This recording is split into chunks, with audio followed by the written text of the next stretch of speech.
Hello.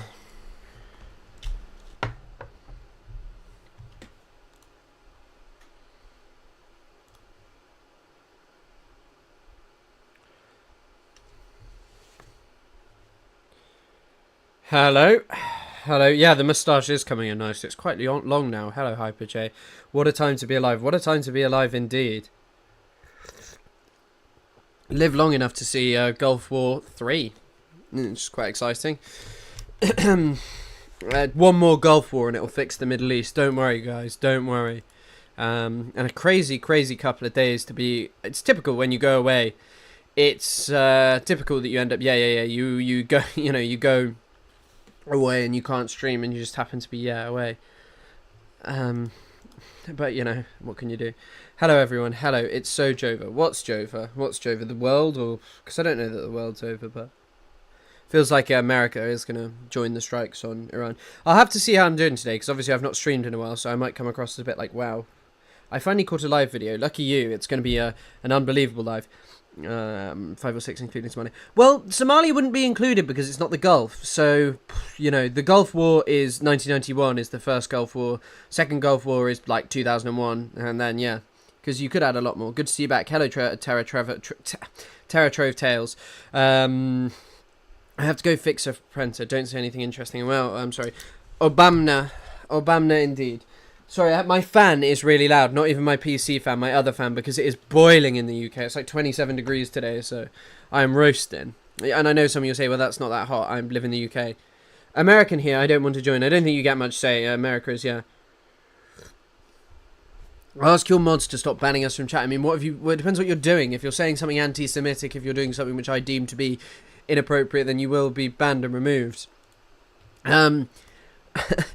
We've got a lot to talk about. Doesn't matter, same shit, different pile when you're considering the... Yeah, exactly. I mean, like, people are like, Kamala wouldn't have done this, Kamala wouldn't have done this, Kamala wouldn't do this, Kamala wouldn't do this. No, you voted for this by not voting for Kamala. I am pretty sure that this 100% would have happened. Israel is, Israel has attacked, and Israel wanted to do that, Israel wanted to do it, Israel did it. I think Trump in many ways probably earned more restraint for a little while and then just said go and do it. But yeah, I think it's as simple as that. You haven't been banned or removed yet. I've never done anything inappropriate, I promise. Okay, then, well, you won't be banned. UK heat is for some reason absolute hell. It is indeed hell, and I'm very hot, and last night was awful. I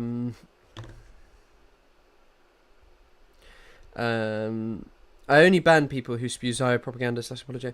You can let people say a couple of things, but if it just becomes something horrible, then you can ban them. No, I don't think incognito helps. I just have it up so it doesn't, like, I don't know, so it's just like you don't see what I've been searching and stuff. It doesn't really matter all that much. I think you can still see it anyway. Miss Strongest most lethal fighting force in the world. Yeah, it's not going to be any different. Like, I'm sorry, maybe you wouldn't see such high levels of deportation and stuff, but even then, they have been doing a lot of deportation under Biden and previous people. The concept of sanctuary cities wasn't like a creation under the Trump regime, and nor was it created by the Democrats. It was created, in my understanding, by people who it was created by people who didn't want their family members being taken by the Obama administration, and like friends and community members. So, I hope China... I don't think China... I don't know what China is willing to do. I'll see if there's any sort of major news and we can just start with that. I mean, Iran's strikes have been... Iran's strikes have been pretty significant, Like, I don't think I'd ever have expected to see this. I really wished... Qatari oiler, Chris, they about to hit my fields. Damn, who's about to hit it, though? Iran or the US? It's super hot where I live, too. Not a drop of rain in sight. Yeah, I mean, it's just boiling here, and it was...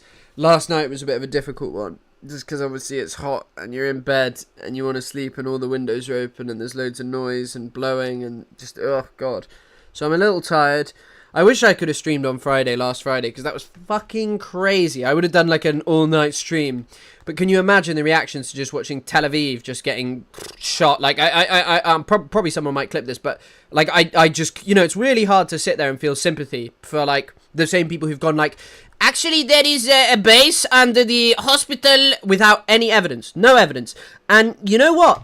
There was a video of Ori Goldberg saying today, and by the way, the reason that Israel says, hey, please don't share information, please don't share information about where the strikes are. Israel has a military infrastructure, in part to hide its sensitive military infrastructure, because a lot of it is, by fucking, a lot of it is by, institutions, like it is by, schools, hospitals, and Israel literally struck a fucking hospital because a civilian Hamas official was there, and they said that made it a legitimate target because a civilian Hamas official, not a military figure, an injured civilian governmental official. The hospital that was struck in a secondary blast, which was struck in a secondary blast, is where they send the fucking injured Israeli soldiers. And I don't think that makes it a legitimate target. But when you are facing off against people who have perverted international law to the point where they have a legion of dogs who come out and go, well, actually, it's okay to blow up hospitals. It's like, fuck this. I have no sympathy. They have done genocide. There needs to be military intervention against this country, genuinely, fuck Israel. Why is Israel not showing the strikes when they're having them? No, because the other problem is that, one, it shows Israel wants to maintain this veneer of invincibility and such, and it can't do that when its fucking buildings are getting leveled, when it's being struck. They attacked the funicular. Right, brilliant. Iran is freeing Israel from Hamas with hospital strikes. Yeah, obviously. The people of Israel, they just want to dance, but their tyrannical regime, they've, this tyrannical Benjamin Netanyahu regime, they're a jihadi death cult. The people of Israel, they're so good. They could have lived in a wonderful place. They could have lived in this wonderful, beautiful Dubai. But no, the jihadi Israeli death cult, they ruined things. The jihadi Israeli death cult. So sad. They just wanted to dance and have a great time. What did they target? It's some fucking information sector. Hold on, you can watch this. Who's a senior journalist, Ori Goldberg. The Iranians listen to wrong. What he says here. Israel, major cities of Israel has to say that the Iranians are not wrong. Major cities of Israel are full of military installations that are placed. Did you hear that? That's why they're fucking hiding this. It's not an exaggeration. Sunflower Dragon, thank you so much. We have 5 new members. Directly in civilian concentrations, but that doesn't really matter at this point. Do you hear that? This is a senior journalist. By the way, this is what the Israeli military censor prevents. Israeli military censor prevents publication of where Israel's stuff is. It's what they do with Hezbollah. They go, actually, Hezbollah tried to blow up the school. And it's like, hey, I think there's something really near that. Israel hides its military infrastructure whilst using it as a justification to exterminate massive amounts of Palestinians. Like the other day, they found a tunnel a tunnel system that went under a hospital. They couldn't actually prove that there was a major command center as they claimed. Oh no, just one singular tunnel. Israel has fucking bases everywhere. War has achieved its own critical mass Thank you, Jim Badger. Wow, what a after the comment from William Mead saying a badger downstairs, Jim Badger has just donated. Thank you so much for your support and making this all possible. Thank you for funding more ballistic missiles. Operating according to its own internal dynamic. Israel keeps insisting that it can do what it does not allow others to do to it. For example, bomb civilian concentrations and installations that are located in the middle of cities and towns. And the Iranians are trying their best to retaliate to the ongoing Israeli strikes, which are continuous and have exacted a toll, if I remember correctly. So I stopped Twitch streaming just because it was hard to get viewers from TikTok over here, and now we have a decent sized community and stuff. So I have a You can donate via Buy Me a Coffee is one of the ways you can donate if you'd like, but they still take a cut. I think I'm going to set up a Patreon because I'm away next week, as I said, but only from Monday to Thursday, but I'm back so late Thursday. I'm in Ireland for a week, 4 days, and then I'm back to creating content and stuff. I've got some videos planned. I'm going to make a video about Iran and the proxy stuff, so yeah. Is it useful to appropriate to shift state attention towards states like Jordan? Fuck yes. The truth is like, and I just made a TikTok talking about this. The whole stuff and what they want to do with Iran is, this isn't about freedom. It's not about democracy. It's not about Iranian women's rights. It's not because people care about dictators. It is literally because they do not want states that do anything that undermines Western interests. Like, that's what it is. That's what it is. They don't want states that undermine Western interests in the Middle East. Iran stands against that. What they want is a set of dictatorships who dance around, who do the exact thing that Western governments want. That's like it. Like, if you don't do exactly what Western governments want, then you're not good. They don't care about massacring people. You'll see all this bullshit from people who are like, actually, the Iranian government killed people. It's like, yes, they did, and that is wrong. It is immoral, and it is unjust. The Iranian people desire change, but also, that's not just like dick-licking Israel. Like, so many of these people who don't actually live here anymore, who don't live in Iran and have never lived in Iran, who are like, actually, you know, we want Israel to blow everyone up and get rid of the jihadi ayatollahs who have kept us prisoned for thousands of millions of years. No, like, there are Iranians who don't want to see their country just decimated. Yes, they would like change, but Western governments are literally just funding and giving money to dictators who keep Middle Easterners miserable, who don't let them live normal lives. Even in the Middle East, they're fucking... even in Jordan, they are dictators.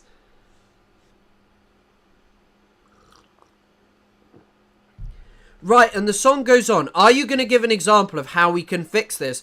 Or are you going to cry?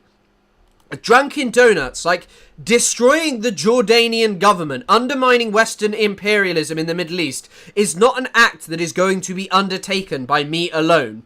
Like, I want to produce knowledge around that, and I know that that's not going to take it away. I wouldn't call it crying. I've spent years studying this. So, like, what do you think? Sorry, you're part of the problem, not part of the solution. What does that ridiculous question mean? Like, what does that ridiculous thing in question even mean? Like, what do you want me to do? Go and destroy the Jordanian dictatorship?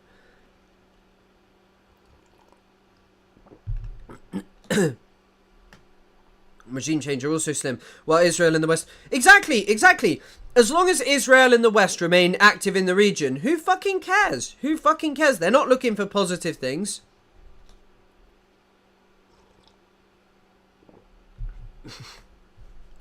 I'm a huge fan, but you're sounding ridiculous at this point. What is our options to stop these wars? Do you have something to say? I'm listening. What do you mean? I literally talk about this all the time. Protest, talk about these things, create knowledge and try and put pressure on people. But ultimately it is shown that the pressure has not worked. Mass protest. And I do think, like, look, I can't probably endorse people joining it, but I think the actions of groups like Pal Action are amazing. I think what Palestine Action does is fantastic. And they're all crying today. Keir Starmer's releasing a statement going, oh, they've attacked planes that do brilliant work in helping civilians to be safe in the world. Here you go. So some planes were attacked at a fucking RAF base, and now we get this little crying fit from Keir Starmer going, the act of vandalism committed at RAF Bryce Norton is disgraceful. Our armed forces represent the very best of Britain and put their lives on the line for us every day. It is our responsibility to support those who defend us. They don't defend us. This is an institution that goes around the world helping Israel do genocide, you know? We have something close to 700 people in Iran proper. So again, this isn't about a specific strike. It isn't about a specific target. Now there's a cycle and everybody's caught up in the cycle. I doubt we can see or imagine a possibility where Israeli citizens... I'm not arguing you're missing my point. How can we fix this situation before it gets out of hand? What do you mean fix it? This is well beyond any of us. This is like well beyond any of us. This is the whims and wills of a fucking... megalomaniacal ruler of the United States. It is the whims and wills of a president. Like, none of us can stop this. We have to watch and learn and see what's happening. It has been shown that a huge amount of protests couldn't stop, a huge amount of protest couldn't stop the Gaza genocide and huge civil disobedience. And so I think more people have to undertake acts like Palestine Action, but I can't encourage that, because it's political action that takes to a different extreme. A different extreme of, like, I don't know if I can legally endorse it. But yes, it's also been out of hand for a long time. That's a good way to put it. Tell us how you're... Like, honestly, I wish I could fix this. I wish I could just go in there and stop it. I wish I could go into the Middle East and prevent all of this stuff happening. But sadly, that isn't quite how it works, It's sadly just not how things work.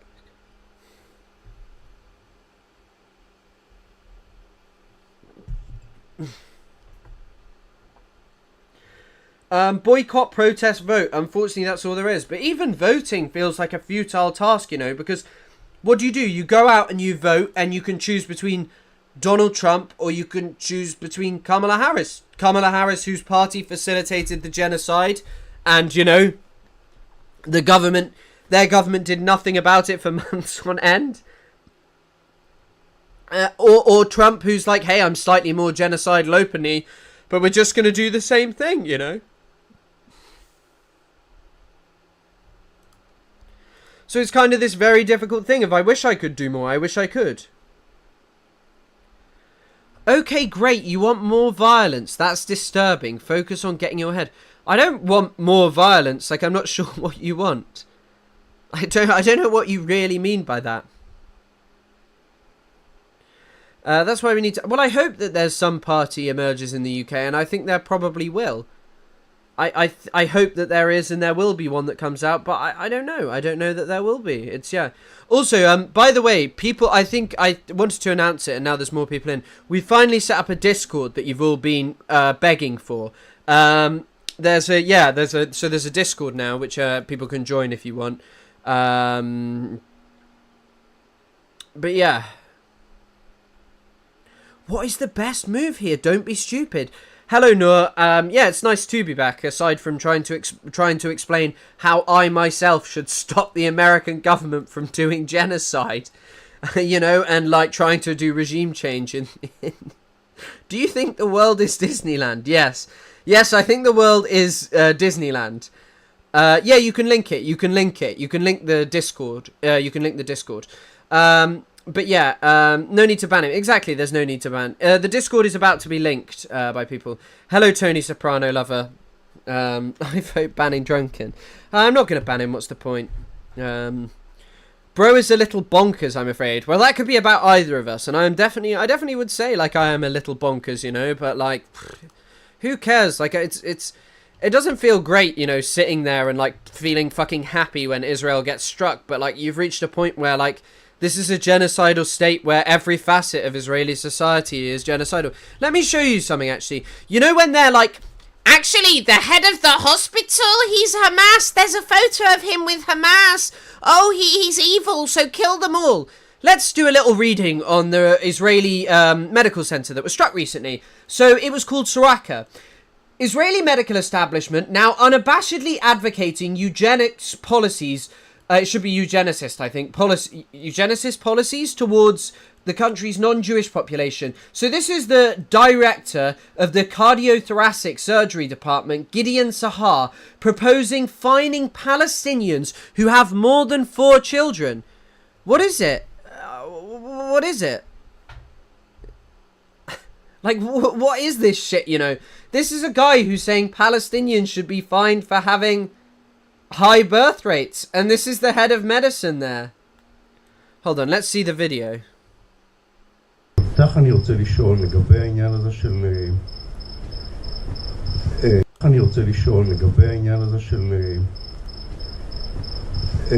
של ריבוי האוכלוסייה והאוכלוסייה שהיא יותר בעייתית. The problematic population. בעצם זה סוג של פרדוקס, יש כאן אוקסימורון. מצד אחד אנחנו מבינים שבעצם הילודה היא זאת שמכריעה אותנו, הרחם הערבי, ומצד שני אנחנו בעצם מעודדים את זה עם כל קצבאות הילדים. לכן אני חושב שאולי צריך לחשוב על דווקא קצבת ילדים שהיא רגרסיבית. זאת אומרת, ילד ראשון יקבל, ילד שני יקבל, שלישי אולי, רביעי. Listen to these words. Palestinian who almost daily has to run to the shelter and watch the sky. I'm only blaming the Israeli. Exactly. Like, look, what Israel is doing and has done to Palestinians and its whole country. It is a country just driving itself towards death because all it wants is genocide. It doesn't give a fuck about, it does not give a fuck about anything other than continually settling Palestinian land. It doesn't fight for its... In fact, it does fight for its security and existence. But not like for this good and moral and justified existence where Jewish people are free from anti-Semitism and happy. No, Israel fights continually for its existence as a genocidal apartheid state. That's what it wants to be and what it will always be. It's like... You can say what you want, but that is all it has ever wanted to be. But yeah, like, just listen to this. This is a doctor in Israel, man, like, saying this. And they say that Palestinians deserve to die for going anywhere near Hamas. 5 children, triggers a fine. This is just the world in which we live. Where, like, any association with Hamas means that you deserve death. Like, you deserve to die. But... saying shit like that gets you a top job in Israel, and we're meant to believe that that's like this normal, wonderful, non-apartheid state. You know? And you can link the Discord, by the way. And I'll pin it. Who's the professor? Send it to HyperJ and he can have a look at it. Israel's attack... and also tell me his name. Israel's attacks pushing Iranians to rally around the flag... I mean, this is also, by the way, this is apparently what's happened. Apparently there's been, unlike people had expected, and unlike you hear that fucking idiot who's the son of fucking Mohammed Reza Pahlavi, the last Shah and monarch of, the last Shah and monarch, sorry, the son of him, who's just here like, Iran is over, I'm going to be the new king, I'm going to be the new king of Iran, yay, yay, yay. What are you going to do? I'm the new king. It's bullshit. Like, Iranians have clearly rallied against the fact that they may disdain the regime, but they also see what happens to places like Iraq, that it doesn't come from a move towards goodness, you know? You know? I'm just seeing if there's, that a deal could be reached. So apparently there's a discussion that there could be a deal that is reached. Is in a significantly weaker position than it was. Question is, though, $5 Australian. Sorry, I can't see a message yet, MO77Y. Thank you thus far, but I can't see it because it's under a pinned. So I have to wait until more messages come into the chat. Everyone send a message. Love your work, mate. Thank you very much, Mozzie. I can finally see it, but now I just can't see the chat. Why can't I see it? 77Y. Just refreshing. There we go. Fixed.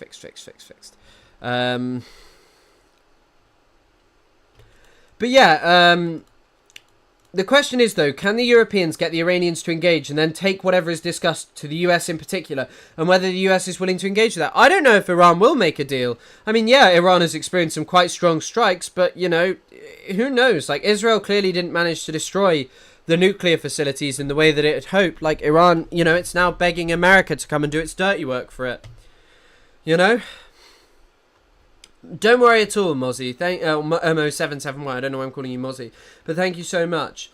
So the IRCGC, genocide in Gaza, Iran conflict reaching point of no return. I mean, Netanyahu... I mean, also, by the way, here's another example of this. Erdogan talks a big game and does fuck all. He's just like the Western leaders who are like, oh, I'm upset with what is happening in Gaza, and then just still aids and abets Israel in its crimes. You know, like, Israel carries out an incredibly aggressive attack, and it's not like, hey, we stand with Iran and we're willing to fight back against it. But yeah, like, it's... I don't know. I see Scott Ritter saying Iran is winning the war. Thoughts on that? Is Israel completely reliant on the... Of course Israel is completely reliant on the US. John Brown, thank you for becoming a member. Welcome to becoming it. Good that you have a Discord, and be prepared for bad actors who enter the community to try and sow chaos. I hope you get good mods. Yeah, I've got good mods, and also I just don't want it to become like a power struggle where people are fighting. If you're going to have like interpersonal beefs on there that are just like spiraling arguments, then I'm just going to ban you, because I don't want that. Like, I want you to use it to either talk to people from here or talk about like news and discuss things, but please don't use it for like yeah, please don't just use it for things like just getting into interpersonal beefs with each other. I don't care. It's just not what I want it for.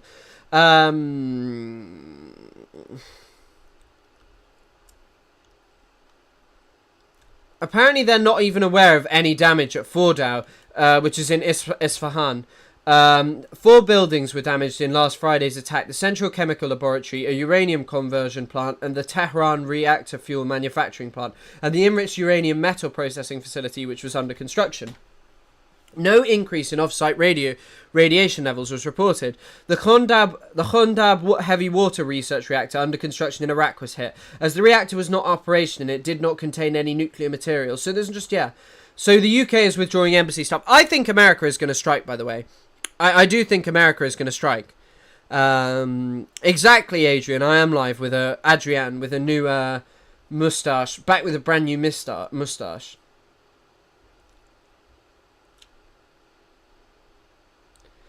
So there are more attacks on Iran.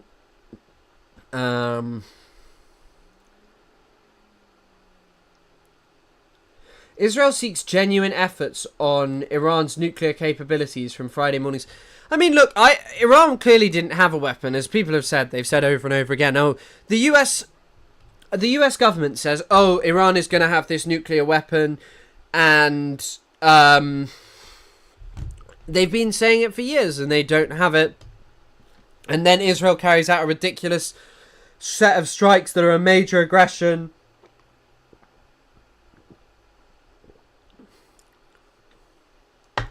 And then you hear over and over again how we are basically... Sorry, we hear over and over again how it's just okay to do.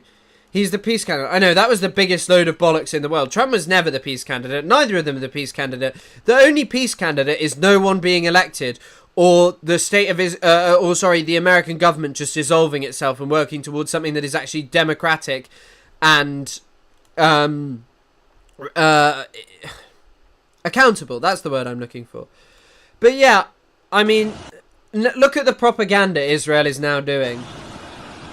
The Iranian regime has just launched a barrage of missiles at Haifa, a city where Jews and Arabs live side by side in peace. One missile struck next to a mosque. The Iranian regime is firing indiscriminately at civilians with zero regard. This is just the most pathetic and evil, disgusting propaganda. These same people who sell this kind of shit wiped away so many hundreds of mosques in Gaza. They have destroyed history and culture, mosques that long predate the state of Israel. And yet, now they're talking about mosques? But by the way, the level of destruction is fucking insane. But what did they strike? What was next to it? What was the thing? What was actually there? You know, who knows? Because Israel will never let you know that. Did you see Ted Cruz comparing himself to Luke Skywalker for not knowing the... I did. I mean, it's just ridiculous. It is just utterly ridiculous, the stuff that he is posting. I'm out. You're not interested. We know all about this information. You're 5 days behind. Good night and good luck. Okay, great. I know you know all about this information. Like, this was posted very recently. Let's have a look at Israel's propaganda drive. Oh my god. They have posted multiple times about this fucking mosque. Look, the mosque is devastated. We've got someone to say that the mosque is devastated. I'm sure that there are people who are upset about this mosque. But the Israeli government actively works to underfund Arab municipalities. Like, look at this article.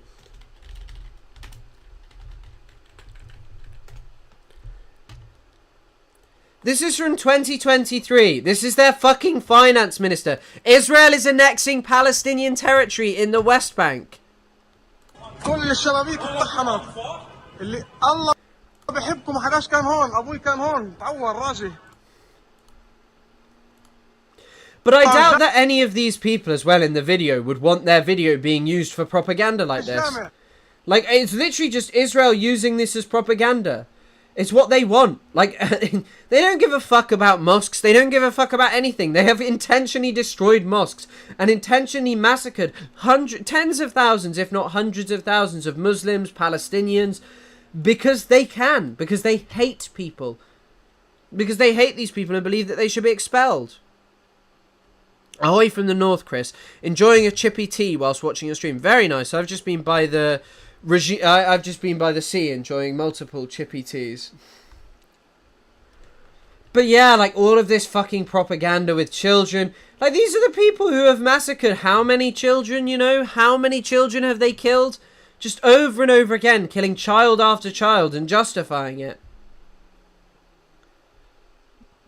Attacks Iranian counterpart. US says new sanctions on Houthis aim to disrupt Iran group's financial channels. Great, like the US backed fucking Israel is the one destabilizing the Middle East. I have said this over and over again. You are sold so much bullshit about this. Like we are all sold so much bullshit. Oh, Iran is responsible for the instability in the Middle East. Everything wrong with the Middle East comes from Iran. Wow, wow, wow, wow, wow. It's not fucking true. Instability in the Middle East derives from Western desires to basically have a genocidal ethno-state continually allowed to do this kind of stuff. In the Gaza... Sorry, I'm just getting notifications telling me I've been removed as a mod from people's streams who I've literally never fucking heard of. But yeah, like, just the truth is that, like, Israel and America continually destabilize and bomb the Middle East. We're allies with horrendous dictatorships. How do you think things will be in 10 years' time? Do you think Israel will become the pariah state it's meant to be? I think Israel is already on the path to becoming its pariah state. I think the fucking reaction to... Whilst you have Western leaders who are like, we love Israel, we stand by its right to self-defend self-defense. The whole of Twitter was just like, blow up Israel, please blow up more of Israel. It was what Twitter was posting. You can see it. Like, you can see what they were saying about how how attacking Israel was clearly the popular position, that people supported these kind of things. And yet, you know, we have to sit here and pretend that like somehow we should stand with the genocidal ethno-state so it can do more genocide. Israel's government has also spread chaos, terror, and suffering throughout the region. Iran's government has also spread... There it is. Israel's government has spread chaos and suffering throughout the region and throughout the world. Chaos, terror, and suffering throughout the region. Let us not forget that the Iranian government was an enabling and ideological material force behind Hamas's deadly assault on Israel. Oh, they enabled a deadly assault. America has enabled a genocide. October the 7th doesn't compare in any way to the genocide. Israel has reached a point where it carries out massacres of aid seekers every single day. Huge amount of huge amounts of aid seekers are massacred every single day by the state of Israel. Huge amounts of them. And this was all set up by Israel. Hamas didn't do that on October the 7th. Hamas didn't do it on October the 7th, you know? And yet I meant to see here over and over again how this is actually this is actually just now that Israel has a right to do these things. Like, I meant to believe that Iran is unimaginably evil authoritarian dictatorship when we spend our time supporting the UAE, Israel, all of these countries, you know? Just utterly ridiculous. It's such a warped world in which we live in. And this doesn't come from the position of wanting to make a better world. And that is what I'd like to see. You know, a better world. Maresk halted calls to Haifa port, so they're near enough isolated by sea now. I didn't know that, but interesting.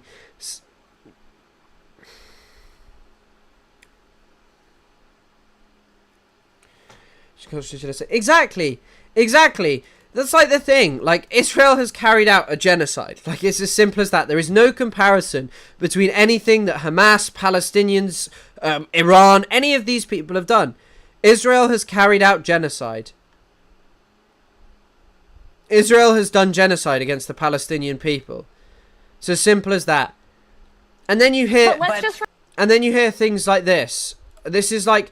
And this is still the state of American media. Let's just remember, too, the Iranians literally throw gay people off of buildings. They don't adhere to...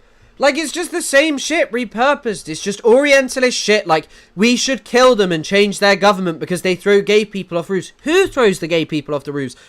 A non-state actor who are, you know, who have been backed by the US, who have been backed by the US's allies, ISIS, and then it's okay to blame other people? A basic human... It's okay to use it to justify all of these things? Hold on, I want to see if I can get this in.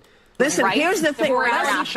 Let's not do that, because if we start with that, we have been known in this country to tie gay folks to the car. Where the Iranian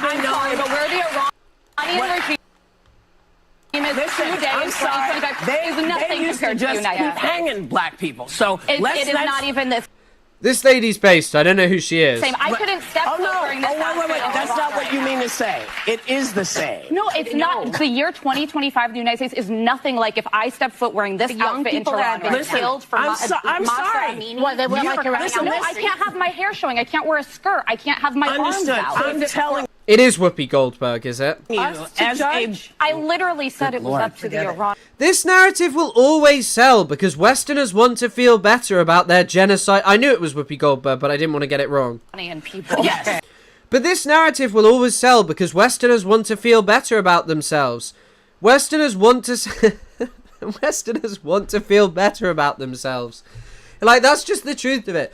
Westerners will always say shit like this, like about how the Middle East is so bad, about how they're barbaric savages, because we all want to feel better about the system under which we live. It is up to them. And that's why I am saying that it is the same. Murdering someone for their difference is not good, whoever does it. It's not good. So that's why I said you weren't saying what I heard was not what you meant. I think it's very different to live in the United States in 2025. It's not Western exceptionalism. It's much more like this feeling of the West is shit. It is filled with bigotry, racism, systemic issues that they are unwilling to deal with. Met Whoopi. She smokes the loudest. Reeked up the whole hotel floor. That is awesome. Than it is to live in Iran. Not if you're black. Not for everybody. Not if you're black. But Westerners just want to feel better about themselves. Like, the West has systemic racism. You are currently seeing people disappeared off the streets for their political views. Like, you know, yeah. Guys, don't go to Tehran. Do not anyone at the table should go to Tehran. Let me tell you about being in this country. This is the greatest country in the world. But, yeah. I'm not sure it's the best country in the world. I know that. And we all know that. But every day, we are worried. Do we have to be worried about our kids? Are our kids going to get shot because they're running through somebody's neighborhood? They are not big deals, and I don't mean to say they're not big deals to you, because that's not what I meant. And they are not doing well there either. They are not doing well in Iran. But are women doing well in Saudi Arabia? Like, you know, is that a good place to be a woman, to be a journalist, to be a dissenter against the regime? Are women doing well in Sudan with what our allies? Also, by the way, I've noticed a bit of a problem with the stream. There seems to be a glitch, which is that most of you haven't liked it for some reason. Like, there are 550 of you in here, and you seem to have forgotten how to press that like button. They are not educated. They cannot property. They cannot leave them. I'm talking about nobody wants to diminish the very real problems we have in this country. That is no one's intent. Good. But I think it's important we remember there are places much darker than this country, and people who... Darker in terms of skin color, probably, for this woman. You know who actually does these things? Our ally to Saudi Arabia. Yeah, I mean, no doubt, like, LGBTQ plus rights are infringed upon, the rights of protesters are infringed upon in Iran, but just notice how you don't, like, most people do not know that the Egyptian dictator, who Trump referred to as his favorite dictator, killed 1,000 people in a singular day. He does not let people protest. You know, like this idea that, oh, Iran's so bad, you know, a lot of our allies do the same things. Listen, not everybody feels that way. Not everybody feels that way. Listen, I'm sorry. You know, when you think about the fact that we got the vote in 1965. Okay, they don't have free and fair elections in Iran. It's not... Iran... Ooh... election. In the Iranian democracy is not necessarily fully free and fair. But look, so this is from 2000, sorry.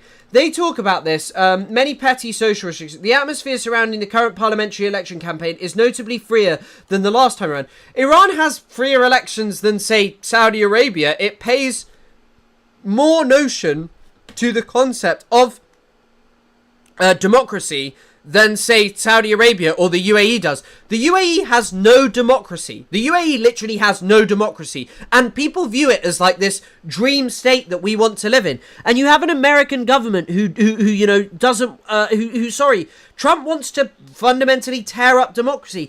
And does democracy really work here? Like, I'm sorry, I'm not doing propaganda for the Iranian regime, but, like, at the same time, does democracy really work here? Like, are our governments really accountable? It is very clear that the vast majority of people oppose genocide in this country, and yet we just have to accept it? It's actually disgusting that the media only start caring about sexism. Exactly, they only give a fuck about it then. Like, and thank you for becoming a member, and good to see you, cute AEP. Not even the same universe. They can't go out of their house. Women, women can't go out of their house in Iran, right? Well, there's no way I can make you understand. No, let me try something. It's like try to reverse roles with a black person in this country, let's say, because I think that's what you're talking about. Yes. Just try to understand from their point of view. From that point of view, this country does not do them well. Does not go to them. I completely acknowledge that. And we shouldn't compare atrocities. If you're talking about Iran, of course, is doing worse things. But relatively speaking, it feels bad. And we should them well. Does not go to them. I completely acknowledge that. And we shouldn't compare atrocities. If you're talking about Iran, of course, is doing worse things. But relatively speaking, it feels bad. Okay, but I think you know. Terrifying, like, it's just utterly ridiculous, isn't it? That Iran is significantly. I guess we're going to come back and talk. We're going to come back and talk more about this. So, right, so there's a bit more news that's just come out. So this is from DropSite. So the IRGC launches the 17th wave of ballistic missiles. But yeah, like, I mean, sorry. You're relaxed. Where did we get this notion of anti-woman in Saudi Arabia? Saudi Arabia, what I'm saying is that we have no problem with Saudi Arabia women's rights. Like, Amnesty will write a report on, you know, on, say, human rights in Saudi Arabia, and it will talk about the experience of women. This has never been my area of expertise, like women's rights in the Middle East. But, like, there have been multiple... If your daughter is a feminist in a foreign country, you are basically forced to disown her in Saudi Arabia. Like, this is a thing we discussed at university. Like, you know, if they go away, if your child goes away and does, like, feminism, they are going to be disowned, you know? Right. A fitness instructor on women's right to 11 years in prison in a secret hearing for charges related solely to her choice of clothing and expression of her views online. Like, I'm sorry, this is the point here. This is someone who'll be like, the West is doing bad things. Iran is so different. Like, they are so evil. Saudi Arabia is a country that exists because of one brutal conquest backed by the British, and then has sustained its existence through support from the British and America and these countries. And then we have to sit here and listen to how people say Iran is responsible for all of the suffering in the Middle East. The moustache is getting bigger. I had to shave the corners. Iran's Islamic Revolutionary Guard Corps has just announced it has launched its 17th wave. At least 20 missiles were launched at Haifa, Tel Aviv, near the Interior Ministry branch in Tel Aviv Yaffa, and Beersheba. According to Haaretz, in Haifa, strikes landed near the port. In Tel Aviv Yaffa, one missile impacted close to the ministry branch office. There were at least 4 impacts. Shipping hull, international logistics are being hit hard. I didn't actually see this. Someone spoke about this. Maersk has suspended all vessel calls at Haifa port, citing operational risk. FedEx has halted parcel pickups to Israel, citing airspace safety concerns. Casualties and damage. Magen David Adom reports 25 injured in Haifa, 3 in serious condition, 40-year-old man, a 16-year-old boy, and a 54-year-old, with 20 others being lightly wounded by blast and shrapnel. A 51-year-old in Carmiel reportedly died from a heart attack while sheltering. Latest wave of Iranian missile strikes on Israel. Sammy, it was just over 2 hours ago now that the latest wave of Iranian missiles entered Israeli airspace. Estimates now at about 20 to 25 missiles were fired, and there were reports of at least 4 impact sites. One of those, at least one of... I mean, like, people... Israel was saying a few days ago that it had complete aerial superiority over Iran. I remember some people posting basically about how Iran could no longer launch missiles and that they were all going to be destroyed. Look at this still. Like, it seems like things have gotten worse. Of those, again... In terms of the damage. In the port city of Haifa, a building called the Sail Tower was hit, it seems, and this is a government district centre with government administrative...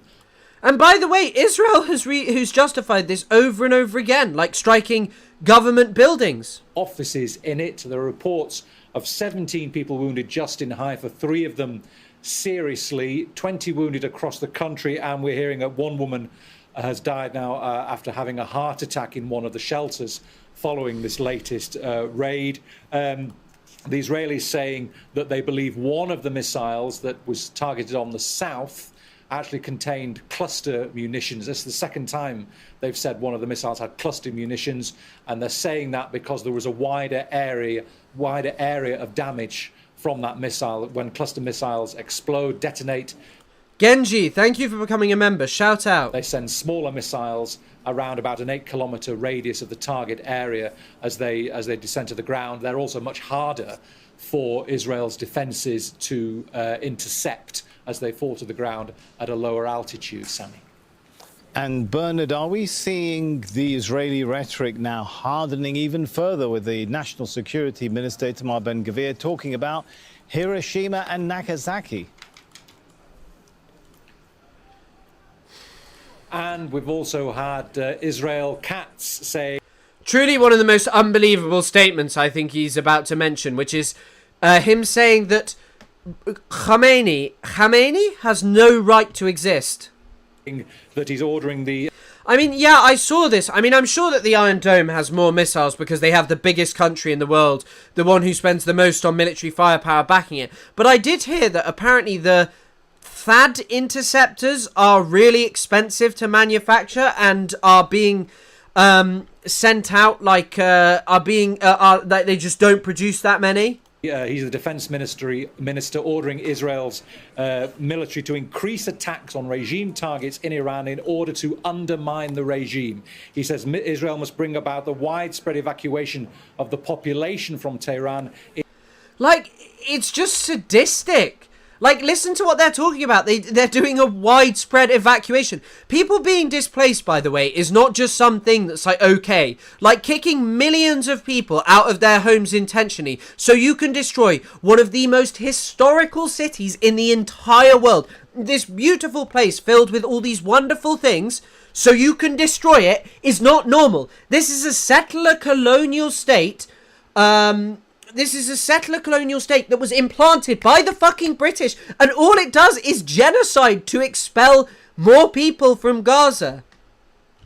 Khamenei would be how it's pronounced. I've never seen it written phonetically, because like when I was learning Persian, I wasn't like, yeah, I guess I read the news a bit, but I didn't like you know, it's not written phonetically. I mean written like actually how it would be written in Farsi.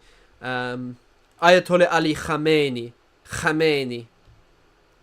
I can't see it, but anyway, I don't have a Persian keyboard here. In order to undermine the regime. We had heard Benjamin Netanyahu say earlier in this week that regime change was not the objective of this war, but it might be a consequence of it. Well, Israel Katz and who's a bit of an attack dog now for the Israeli government, making much louder claims about their desire to see regime change. Worth pointing out as well that the Israeli government is trying to protect an image of normality in Israel. It reduced the threat. Khamenei. I can't see it anywhere written.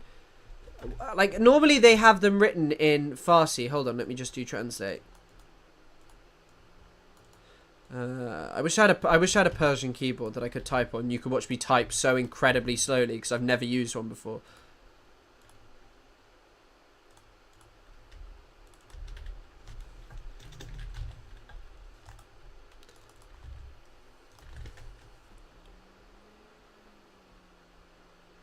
Oh yeah, it is Khamenei. Khamenei, thank you. Looking at it written like this. So what is it? Sayyid Ali... Is that Saeed or Sayyid? Sayyid Ali Khamenei. Sayyid... Oh, it is Sayyid. Sayyid Ali Khamenei... Sayyid Ali Hassini? Hassini? Is that it? Hassini Khamenei. Anyway, are there many differences between... Arabic is a lot easier to learn. Thank you. And also, I need to respond to you, Albasham. I need to respond to you about the video I was planning on making. Level a couple of days ago, from essential to limited, meaning shops and businesses...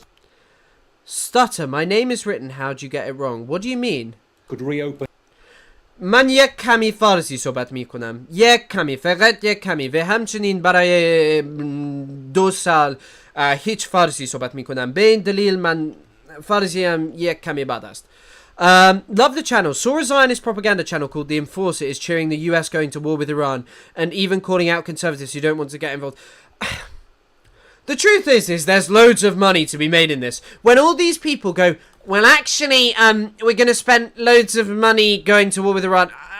I'm sorry, like, the truth is money goes into the pockets of these private companies. Like, the US is a country which loves fucking war, to spend more money, to invest it. Like, the trillions of dollars invested in the Iraq war didn't just disappear. But yeah, it is fucking pathetic. Thank you so much for the incredibly kind donation. Where there were... Maybe I'll set up some kind of super chat goal. I don't know. I'll host a members Q&A within 2 weeks. There you go. If I get 10 super chats, TL and higher, I'll host a members Q&A. Or, maybe I'll just do a Q&A within 2 weeks. I'll host a Q&A within 2 weeks. There you go, right. There's the goal. I'll do it anyway, so it doesn't really matter. Shelters, and there could be gatherings of up to 30 people. But today... I learned Farsi just because Arabic was full. We've had the main shipping organisation, Maersk, stopping deliveries to Haifa port because of the risk. FedEx also stopping deliveries to Israel. So there is still considerable risk there. All right. I mean, these are all quite significant updates, to be honest. These are like things that just can't be dismissed as like fucking nothing burgers. I mean, also, look at this. This is a video from the strike earlier. Just watch this.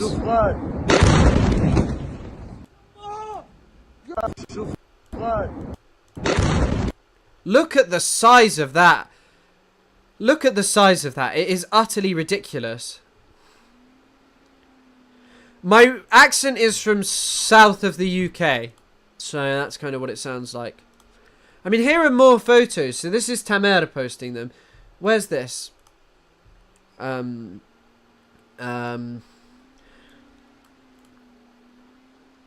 This is Haifa. Like, look at that. That's an is. I think a lot of these things that have happened in recent years are like, it was me in this chat and you in Discord. Am I ignoring you, Hyper J? Where am I ignoring you? Have I been ignoring you? I don't know where I've been ignoring you. Sorry, I'm just not very good. I'm not actually intentionally ignoring people. Happy Friday. Thank you, Sophie. Sophie, I also saw your email. I need to read it. I don't have access to the email here because I don't know the fucking password. So, yeah. Thank you so much for the incredibly kind donation. I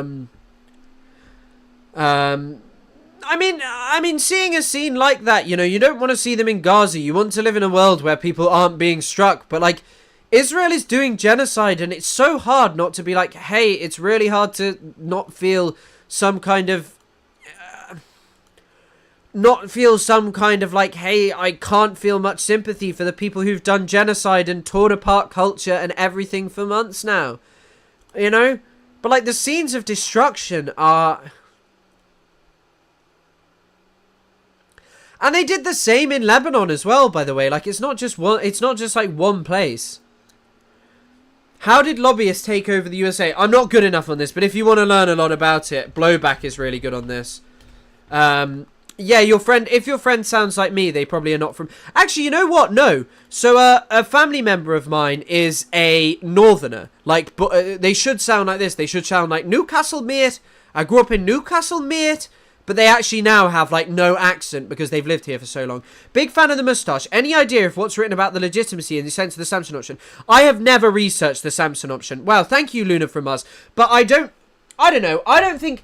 Like, also, by the way, Israel just, like, firing nukes is, like, who knows? But I don't...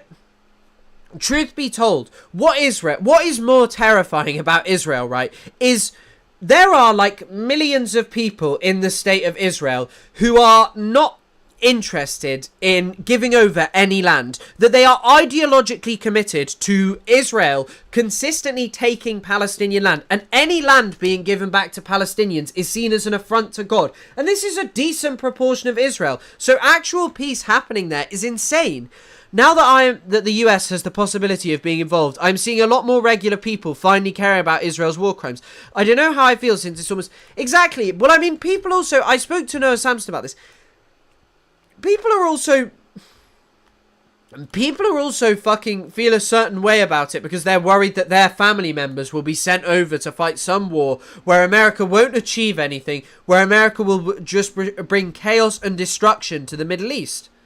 So it's kind of like, it is difficult though, but yeah. My entire life should sound like a Geordie or something adjacent, but I don't. Accents are weird. There's also autism accent phenomenon. Is there? Is it like young Sheldon accent? Young Sheldon.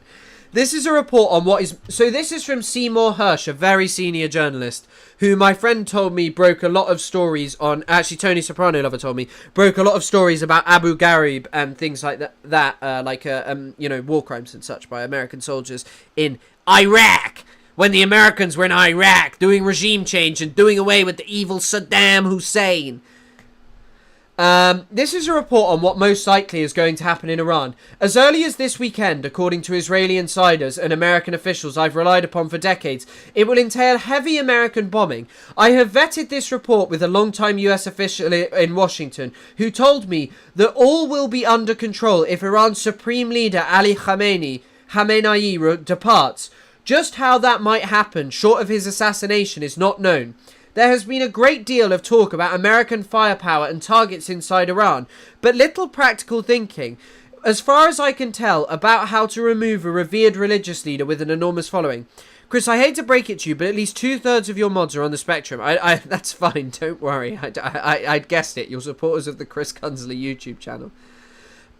What did you say? He also uncovered my... that's it. Tony Soprano Lover told me that, so thank you. Thank you, Abisham.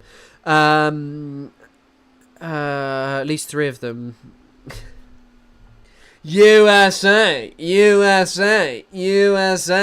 Oh! Has Elon Musk been posting about this? Sorry, this is a bit of a distraction because I am very interested and I think we should stick on this because I do think this is very important, but what's Elon Musk even been fucking posting? I have no idea. Of Ursula von der Leyen is paying NGO. AI also. Does he even post anything about this?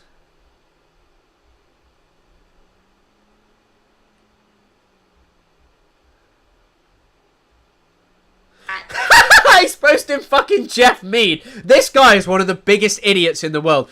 Jeff Mead is a moron. Jim Badger, thank you so much. Thank you so much for the second one. Thank you for getting us there. I'll do a Q&A about... Yeah, I'll do a Q&A. Several members of Congress in some of my discussions have brought up media literacy because... If I get 1 million, I'll do a shirtless stream, which I don't think you're allowed to do that, so I won't be doing that. That is a...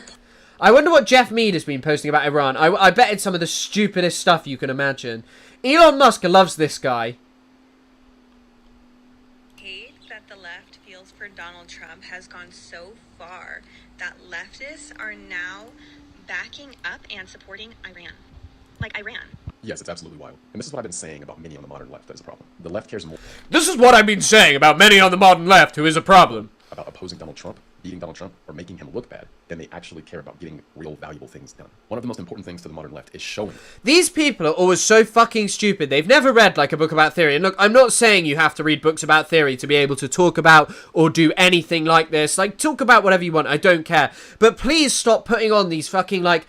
I'm so clever accents and being like, the modern left doesn't understand and this is the wrong thing they're doing. Like, shut up. You don't know anything about the modern left, nor do you actually care about anything to do with it. You literally make dog shit TikTok videos. ...that you're virtuous. Why did you grow out the moustache on a whimsy?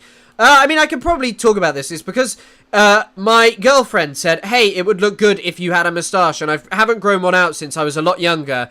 And yeah, it's good, I think. I think it looks pretty good. I'm growing facial hair because a woman told me to, basically. Not actually being virtuous, not actually being productive, not actually getting things done. It's putting on a show and showing you're virtuous. And one of the ways that they do like, what do you mean, like, getting things done? that is by opposing Trump. And I think that's what's so dangerous about the modern left today. It's not about productivity. It's not about governing well. It's about a rabid hate for Trump and opposing Trump at all costs. Like, let's think about the Iranian regime for a second. Women have to wear modest clothing and hijabs. There is no freedom of speech. You cannot criticize the regime. This is also, like, so true of so many of our fucking allies. Like, this guy doesn't give a fuck. You can quite literally be jailed, tortured, or killed. Don't even think about being gay in Iran. Also, don't even think about deciding what religion you want to follow. Think about currently how sensitive the left is in the United States, and think about everything they protest. And think about how the left is all about women's rights. Yeah, I do what she tells me. In work, so I'm popping in and out of the stream, but I see a goal, so we got to reach it. Thank you so much, Eliza, and thank you, Terra Trove Tales. Thank you all for being supportive. All these different things. Many of them are now protesting to leave a supreme ruler in place who oppresses women, who bases their entire...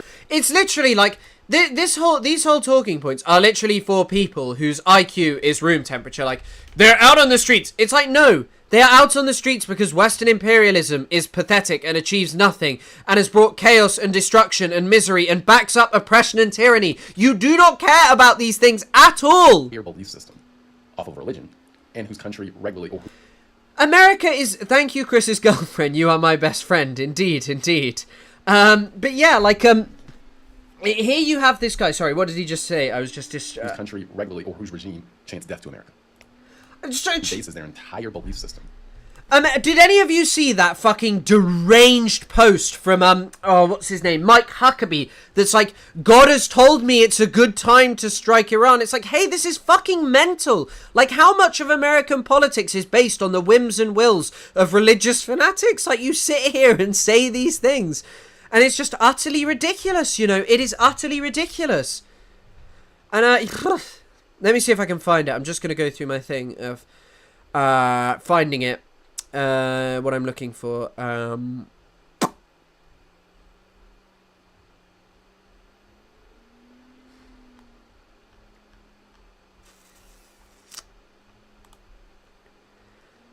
also, thank you so much for everyone supporting. Greatly fucking appreciated.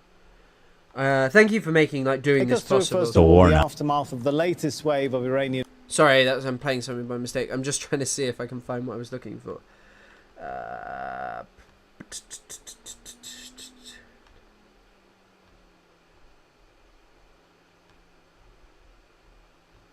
Here you go.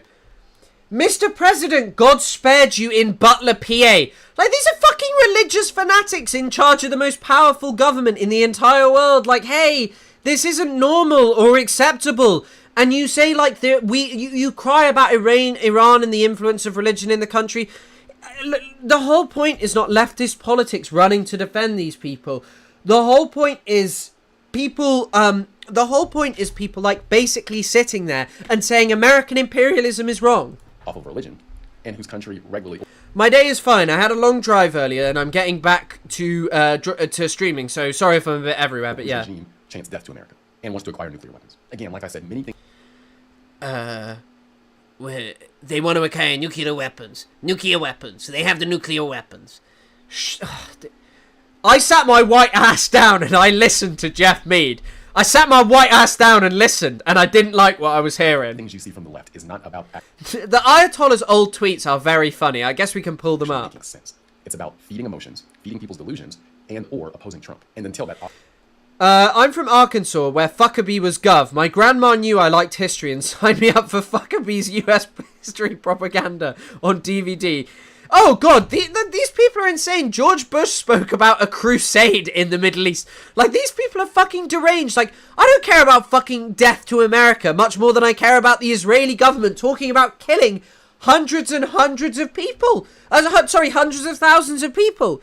And just wiping away countries. I care a lot more about that right now, I'm gonna be honest. I think that's just a little bit more fucking important than what the Iranian government chants. It is literally just crap to be lapped up by people who are so set in their worldview. Obviously and consistently changes. Does he have a fatwa against nukes on its website? We do not want these people in power governing. We just don't. It's not going to be good for the country. On top of that, not to mention many of their policies are absolute trash, but that's a different conversation. That's all I got for now. Many of their policies are absolute trash. It's very different to live in the United States. Hold your hand when I say this. This immigrant woman calls herself a liberal baddie. Want citizens to be scared of their.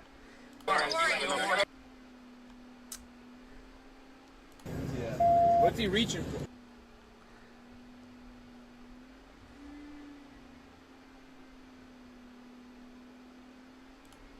Liberal women are leading a movement of suicidal empathy, and it is harming the West. They don't want balance, they want blind compassion at any cost. Let in everyone, accept every culture, tolerate every failure, prioritize feelings over reality. They rarely stop to speak about what our system can actually handle. There is little to no awareness of limits, just emotional signaling dressed up as morality. Excuse me.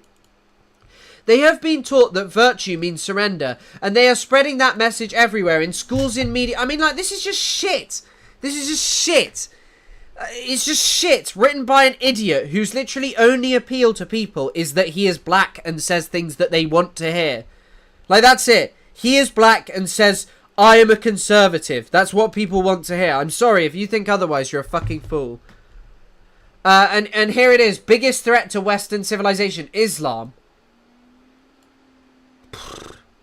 God, Jesus Christ.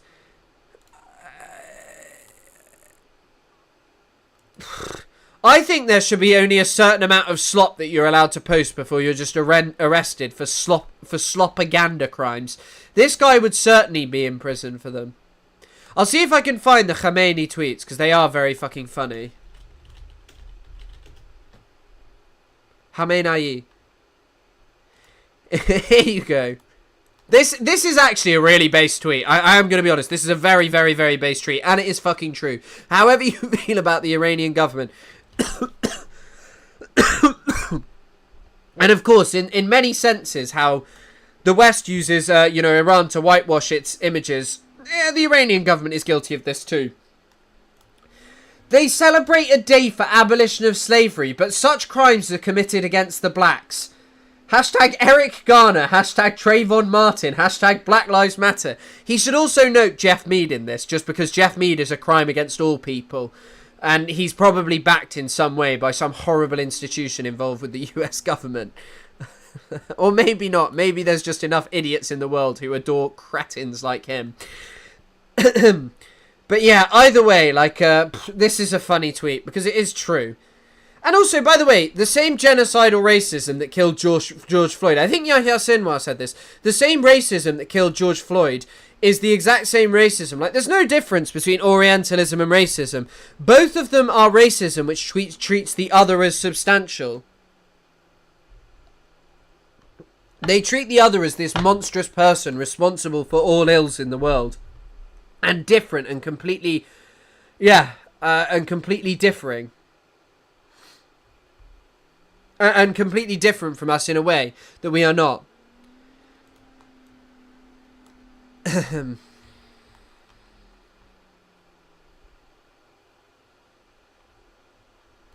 Here's another one I haven't actually seen. The lands on the North US-Mexico border, i.e. California, Texas, etc., all belong to Mexico. They're actually part of Mexico. US snagged them by coercion, weapons, and massacres. And now they want to build a wall. It's not only about Trump, it's about the US regime and its establishment. Like, this is an incredibly base tweet. I don't think it whitewashes everything that Khamenei does. But, like, at the same time, like, hey, it's fucking true, you know? Like, it doesn't make it untrue. Like, yeah. Also, I think for some reason people are forgetting to like the stream, maybe. I don't know what is wrong with some of you, but why are you not liking this? I'm not enough of an expert on this. This has never been my area of expertise, but I have heard people say this kind of stuff, and I assume it is well true. Because, like, America shouldn't exist as it does. Like, frankly, it shouldn't exist as it does. Mama. Make America Mexico again. I guess also that's better than MAGA, because Mama is actually like Mamacita, right? Like, it's kind of sounds like a fucking, it sounds like a sort of thing that would make sense. But yeah, like, this is also probably a very important thing to get back to. Sorry, we've been off topic because Jeff Mead popped up. And Jeff Mead's excellent material historical analysis of society and culture cannot be missed. It is really good and powerful. You know, it's really good, awesome stuff. Just seeing if there's anything else.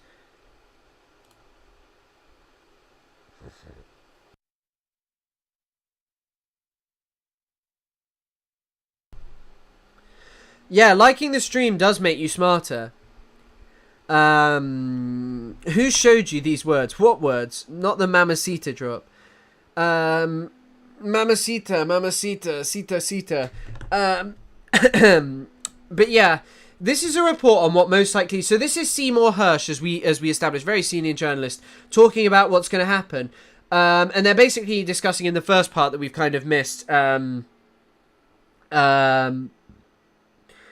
The bit that we've discussed is that they're planning possibly to assassinate him. There's been a great deal of talk about how American firepower and targets inside Iran, but little practical thinking, as far as I can tell, about how to remove a revered religious leader with an enormous following. I think that what they're just going to do is a huge bombardment campaign. Hello, Shakespeare. Hello, everyone in the chat. Hello, everyone.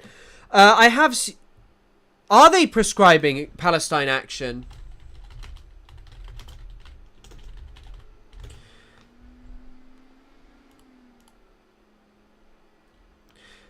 Oh no, Farage and Jenrick are saying it. I think that they're just demanding that he does it. It's ridiculous if they do. But yeah, hold on.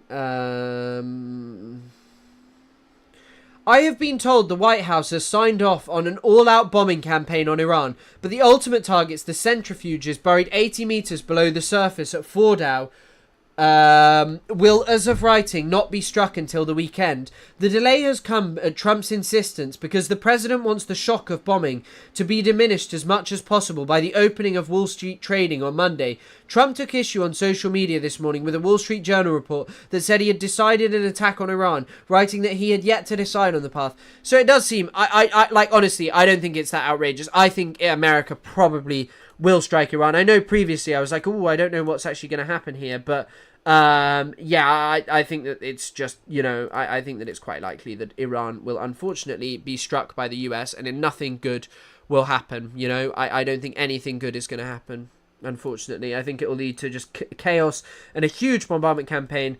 No real targets, just targeting civilians and sowing chaos and destruction. Also, Israel can do more genocide and continue to maintain a despicable apartheid regime. Has nothing to do with anything to do with positive change and things. Like, Today, here you go. Let's listen to this. Iran, people chant the name of my father.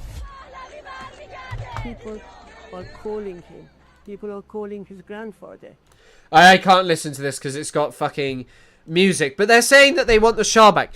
If the Shah comes back, he will be a dictator. He will be a dictator who offers nothing to his people. Iran will continue with his problems. Iran will continue with similar problems, and so many people will suffer, you know. Probably wants to press the nuke button. I mean, I saw people talking that apparently he wants to drop a tactical nuke. Let's see what Sky is saying, because this looks insane. Despite the diplomacy that is focused on Geneva and the discussion around America's possible involvement, here on the ground we are continuing to see the impact of strikes. And of course, in Iran, we are witnessing there 7 sites targeted today by Israel. A human rights agency based in Washington has estimated more than 630 civilians have died, 630 Iranians have died as a result of this week of strikes. Here, this is the site of a big blast in the port of Haifa. You can see behind me the bulldozers have been moving in to clear some of the debris. You can see some of the damage to this building behind me. Windows completely blown out here. Now, there were no casualties. Oh, goodness me. There are 3... Look at also the comments just flashing below. Dangerous moment for the entire region. The existence of Israel, the establishment of Israel, was a dangerous moment for the entire region. No casualties. There are 3 people considered to be in a critical condition in hospital, but only... And I hope the Shah would be overthrown again, because he's a dictator. Like, he's not going to do anything positive for the region. He will just be a dictator who, as I say, continues the same problems and does not offer people some kind of just and wonderful existence. Just because he is not the Islamic government does not mean that things will change. Think about how many Western governments don't have... how many Middle Eastern governments don't have an Islamic regime. But yeah, 19, we're told, with minor injuries. Nevertheless, though, Israel is seeing this as continued evidence of the threat against the people here, something that... And also, like, the threat against the people. Israel is a threat against, the people of Iran. Are the people of Iran not seeing the threat when, you know, anyone gets in the way with what it's done to Palestinians, you know? Utterly ridiculous. Netanyahu is described as an existential threat. What was interesting today, moments before the strike, they issued a national alert. Now, that is rare and evidence of their concerns about what might be coming. Here is where we've seen the most significant damage here in Israel. But as I say, no casualties so far. I think we are all waiting to see where the Israeli leadership is. Yesterday, after that hospital was struck, there was a lot of intense rhetoric we heard from the Prime Minister, from the President, and from the Defence Minister. You know what? One thing about that hospital is I thought we were going to see more of Western leaders coming out and being like, this is a grave day for the world when there is a hospital being bombed. We hate it when hospitals are bombed. When the hospital is bombed, it's bad. But we didn't actually see all that much about it. Oh, and also, by the way, on the topic of Palestine Action. So Palestine Action are a group who go in and... Palestine Action are a group who go in and spray... like buildings, destroy weapons manufacturing, and because they've dared to spray aircraft, which no doubt facilitate genocide, which have clearly deeply participated in Israel's genocide. Fuck it, you should be allowed to do that. Israel is doing genocide. We are backing that. Keir Starmer has said, I'm really proud of what we're doing. There. And it's just like, fucking hell, you know. They needed to respond to that strike forcefully. It's unclear now what will happen, but these are always a kind of kinetic, dynamic locations where you're often seeing politicians emerge, trying to make clear what they think it demands in response. The destruction does look fucking huge, you know. The destruction looks unbelievably big. Like, you look at this. This is huge. I mean, Palestine Action being prescribed it shouldn't be prescribed, you know, it shouldn't be prescribed as a terror organisation. It's utterly ridiculous and an abuse of power, but I don't think, I've told you before, this country is not democratic, it is pathetic, and it is becoming increasingly dictatorial, and it's what we're moving towards. We're moving towards just being a surveillance state where protesting isn't allowed. And I think Matt Zarb Cousin had a good tweet here. The act of genocide committed in Gaza is disgraceful. Our armed forces, who enlisted to protect Britain, are instead gathering intelligence to support the Israeli military. It is our responsibility as a country not to be complicit in war crimes. 100% true. Like, we should not be complicit in war crimes. By virtue of being born in England, you should not just have to be complicit because your government loves a foreign state that we want nothing to do with. It is utterly disgraceful. It is a despicable act. It is undemocratic. And groups like Palestine Action are brave people who have risked their freedom to challenge Israeli genocide. They have put everything on the line, you know? And yet we sit here and we're told that they're the terrorists and not... The people who should be prescribed as terrorists are people who go on the street and go, Israel will win, bring them home, because they don't care about hostages. They want to see genocide in Gaza. They probably have family members in Israel doing the genocide. Like, it's so utterly ridiculous to sit here and like hear that Palestine Action are a terror group and not fucking Israel. Like, I'm sorry, it's just ridiculous.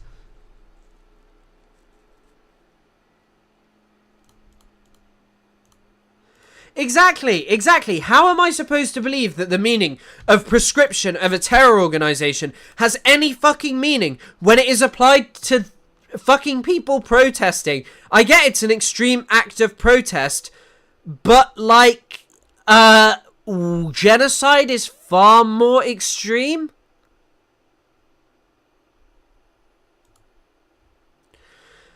Like, yeah.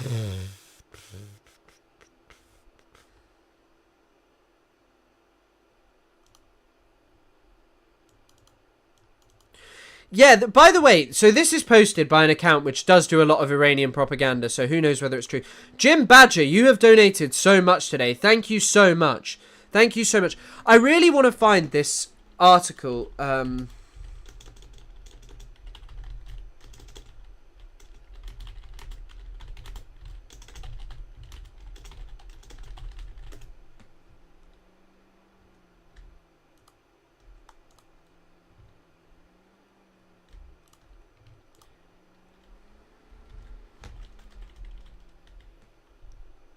Here you go. Right.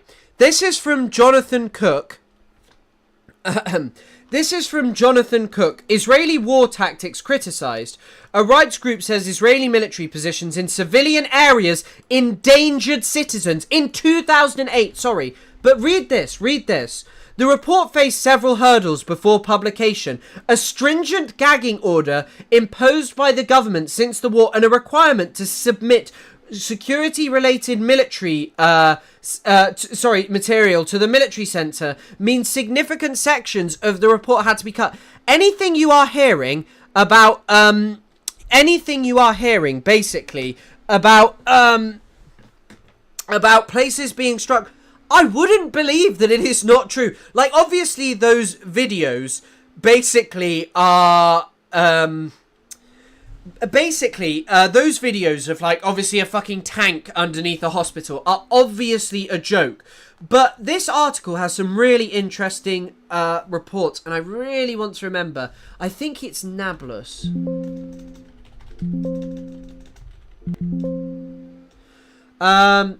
Galilee and the Arab villages in particular into human space. Here you go, look. Israel turned the Galilee and the Arab villages in particular into human shields by surrounding them with artillery positions and missile batteries. Like, they just censor all the military information so no one knows where their actual shit is, and then you have to hear that, oh, they're actually, you know, they're the ones really carefully targeting. Oh yeah, Israel's not responsible. Everyone they fight against just has human shields. Just utterly ridiculous. But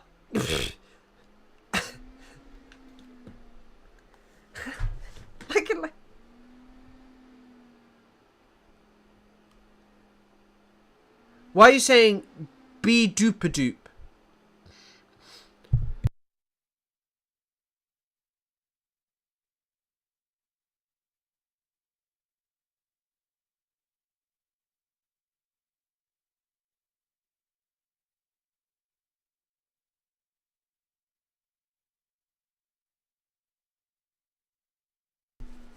Sorry, hay fever. Oh, God. Right. I could be imagining things, but Chris's star seems to get stronger when he rants. Indeed it does. Indeed it does. Okay. Take my money. Thank you so much, Sophie, for your incredibly kind support. Thank you, everyone who's donated. We've almost reached the goal, so I'll do a Q&A at some point within the next 2 weeks. I will do that, because you've actually donated so much and been incredibly kind. And now we're going to set a new goal for the topless muscle stream, which is far higher, which will be 5 million. I just watched Noah's new video. It is good. I enjoyed it. We're going to talk about that in a bit. Sorry, I'm very fucking warm right now. I need some water. Eliza, thank you. I think we just hit the donation. We did it. Goal achieved. Thanks to the participants. Thank you, Eliza. Thank you, Sophie. Thank you, everyone.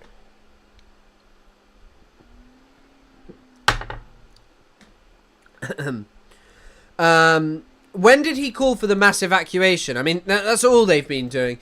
But yeah, I would actually highly recommend that you check out this article if you're interested. I remember reading it and being pretty shocked. Hezbollah, yeah, like, look, from Israeli and observers that the militia would target only Jewish. The main explanation until now has been Hezbollah fired its rockets randomly.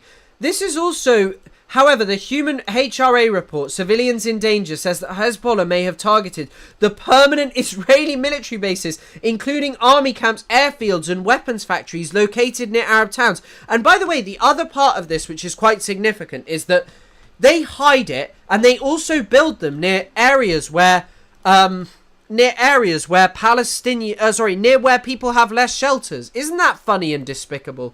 But yeah, So apparently, I've not seen where this admission comes from.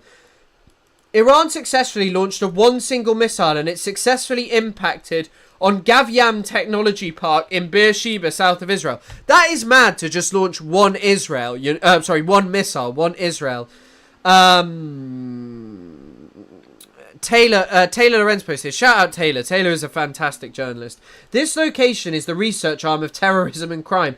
I mean, I actually don't think that these are wrong things to say. Like, if you're calling fucking hospitals terror institutions like Israel has, how the fuck are these not terror institutions? Like, these are fucking terror institutions. But these scenes, like, honestly, like, look at this. This is just crazy. Like, this kind of destruction.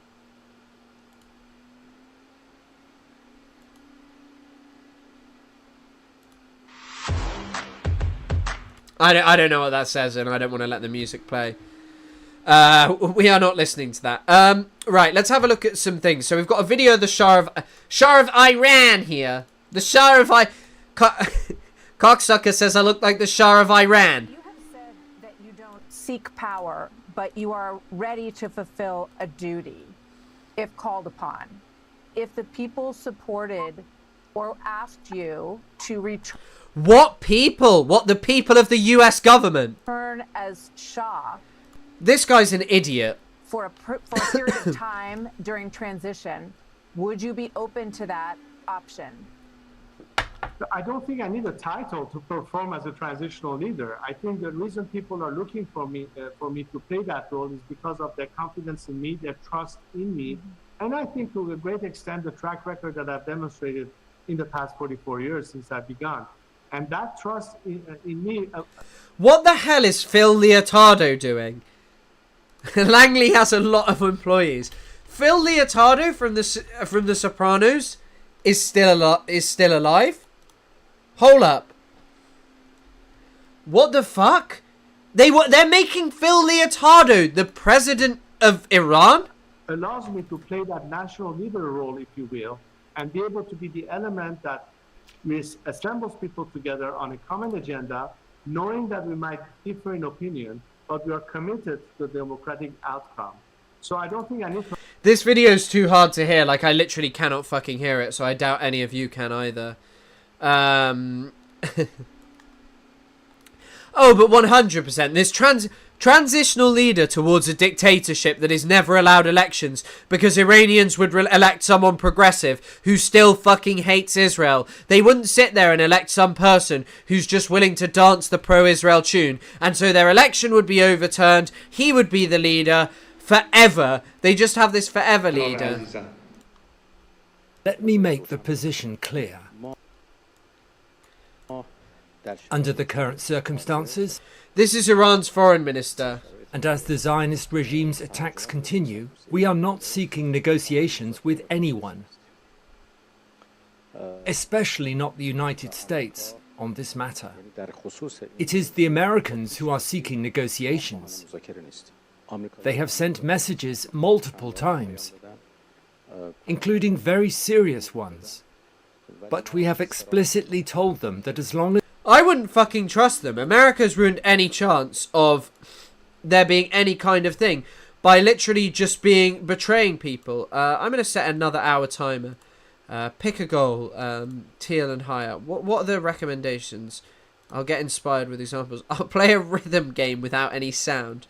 I'll just set no, I won't set another goal. As the aggression and attacks continue, there is simply no room for talk of dialogue or diplomacy. We are in a legitimate state of self-defense, and this defense cannot and will not stop. We have no...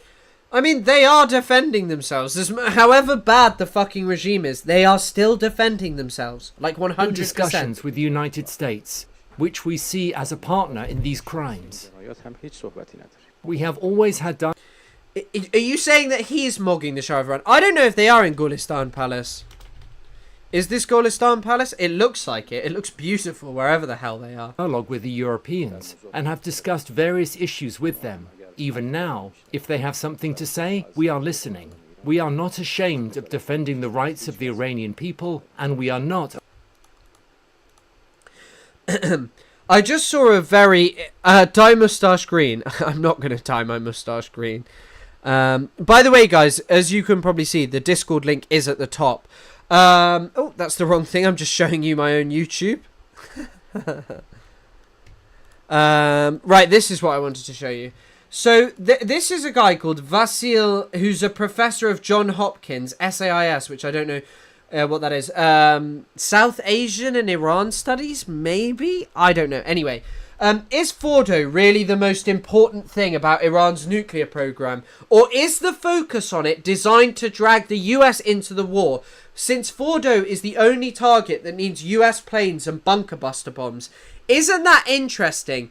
This was posted on June the 19th at 8:13 a.m. Interesting. So here's Dimmy Ryder saying, most important maybe, only important no, irreplaceable to any future attempt to get a bomb, absolutely no. As to your second question, absolutely yes. Yeah, I mean, I think this is a good question. Here's a thread about Iran's nuclear problem and why it's so hard to destroy and why Fordo is really about dragging the US into the war. Let's start with the basics. To have a nuclear program, a country needs uranium reserves, the ability to mine ore and process it. It's like Minecraft in real life. Centrifuges to enrich it. Technical know-how to run the cycle. Iran has all of these domestically, natively. The way uranium is enriched is to first convert it into gas and then pass it through. Welcome to your education. I must now flex for the entire Q&A. Yeah, I'll flex. Boom. It's technically demanding, but it's not impossibly complicated. This is a physics lesson now. Enrichment basically means increasing the purity of the uranium. Civilian use uranium grade 5%.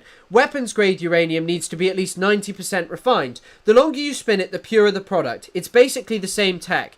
Iran's regime is brutal, repressive and ideological, but the state is institutional and the nation is old, proud and is highly capable. Its nuclear strategy isn't irrational. It's about national sovereignty, leverage and latent deterrence. I mean, it's kind of true.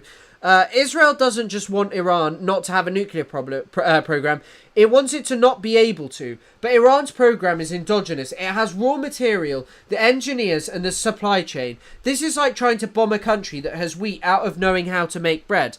Pretty cool. Hello, do not worry. I hope you're well. I hope everything's good with you. Yeah, sorry. That's quite a good analogy there. Iran has multiple enrichment sites spread over the country. Some are public, others likely covert. Building new ones takes weeks to months, not years. In recent news, Fordow has become the focal point of Israeli planning. Israeli media are discussing a strike within days. They have struck it, haven't they? Fordo is not a nuclear reactor, it's an enrichment facility. Fordo is not the linchpin or the base of Iran's nuclear program, it's an important bakery. I mean, I like the analogy, but come on, maybe stop talking about it now at this point.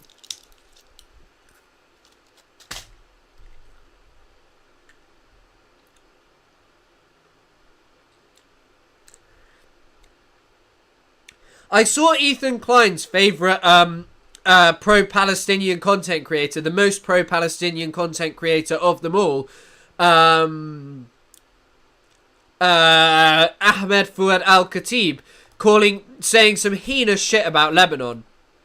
Fuck that guy, and I bet he's posting something utterly despicable right now, but fuck him, genuinely. What a piece of shit. School of Advanced International Studies. Ah, I see. It doesn't sound that promising. The difference is that Fordo is built under a literal mountain, 90 metres of solid rock. Some chambers go deeper and specifically hardened against bunker busters. The US's best bunker bomb can penetrate 60 metres of concrete. To crack Fordo, you need multiple precise strikes on the same hole, followed by more strikes to vaporise whatever is within. Such an operation can't be a one-off surgical strike. It's a campaign.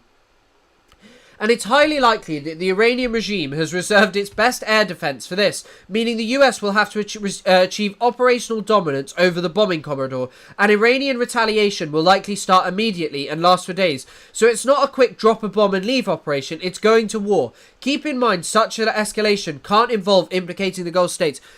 By the way, one of these things is, if the Gulf states are fucking implicated in this, which it probably will be, and Iran wants to strike them back, my God, the things that Iran can do are very significant. And whenever someone goes on like, America has the most carrier strike groups in the world. America has so many carrier strike groups and spends so much money. It's amazing. Like, yeah, they do. It's very difficult for anyone to challenge them. However, keep in mind that the thing is that the amount of bombing that is going on there, the amount of things that Iran can do in retaliation, such as striking desalination facilities in the Gulf.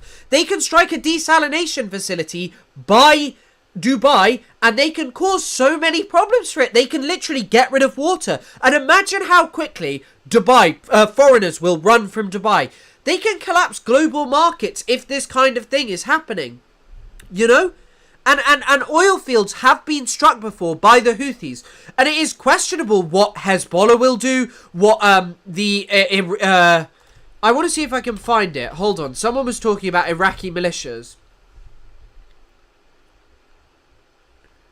Oh, fuck.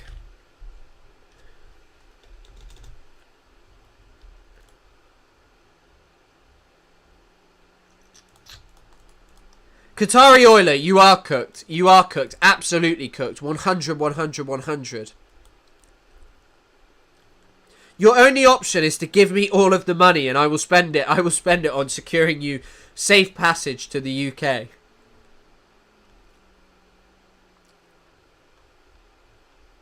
I just want to see if I can find it.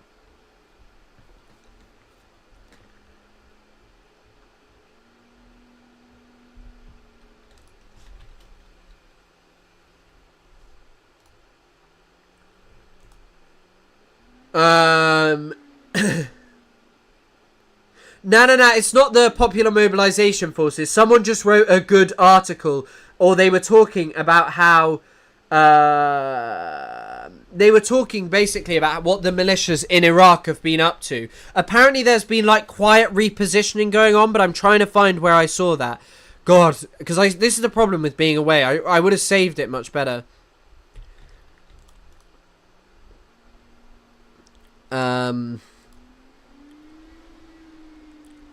I just want to see if I can fucking find this.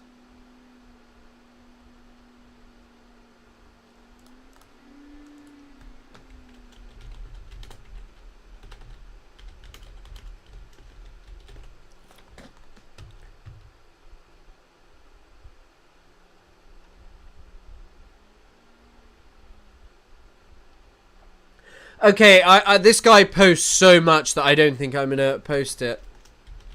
Find it, sorry.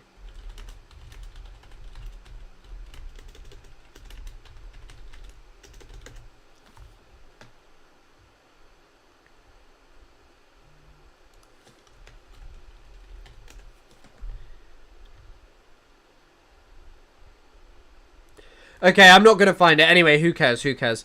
I'm a rich communist. Unfortunately, I don't make like millions like Hassan does. So no, I'm not a rich communist, and I don't know what I'd do with that much money. So let's get back to this anyway. I'm not going to find it, but apparently the militias in Iraq have been repositioning and things like that. That there's alleged things of something might happen there. U.S. bases may be attacked. Who knows?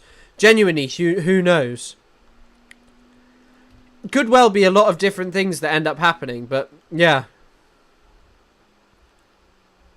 Oh wait, here's where we might not be able to find it. I might be able to find it now.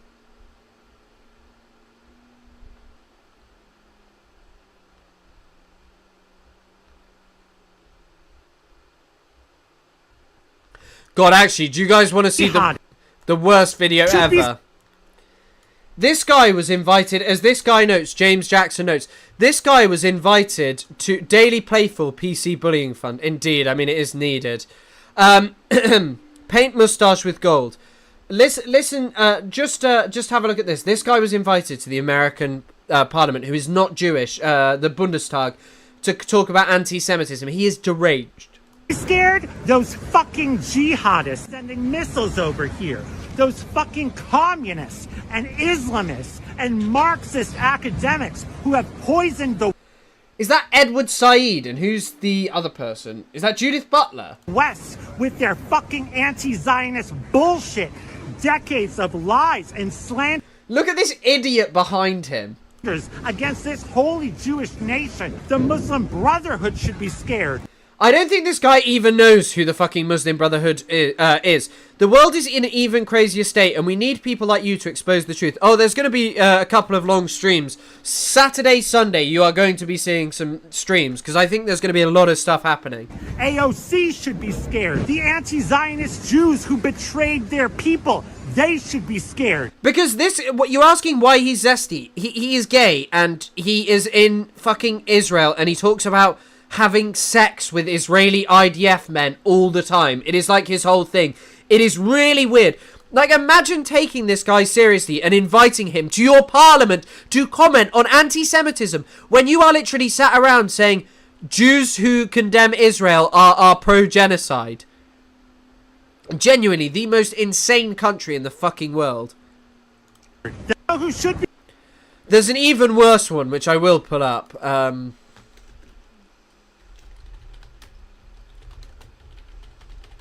He was talking about organising an orgy the other day in a bunker. Is the only way to do good in the world.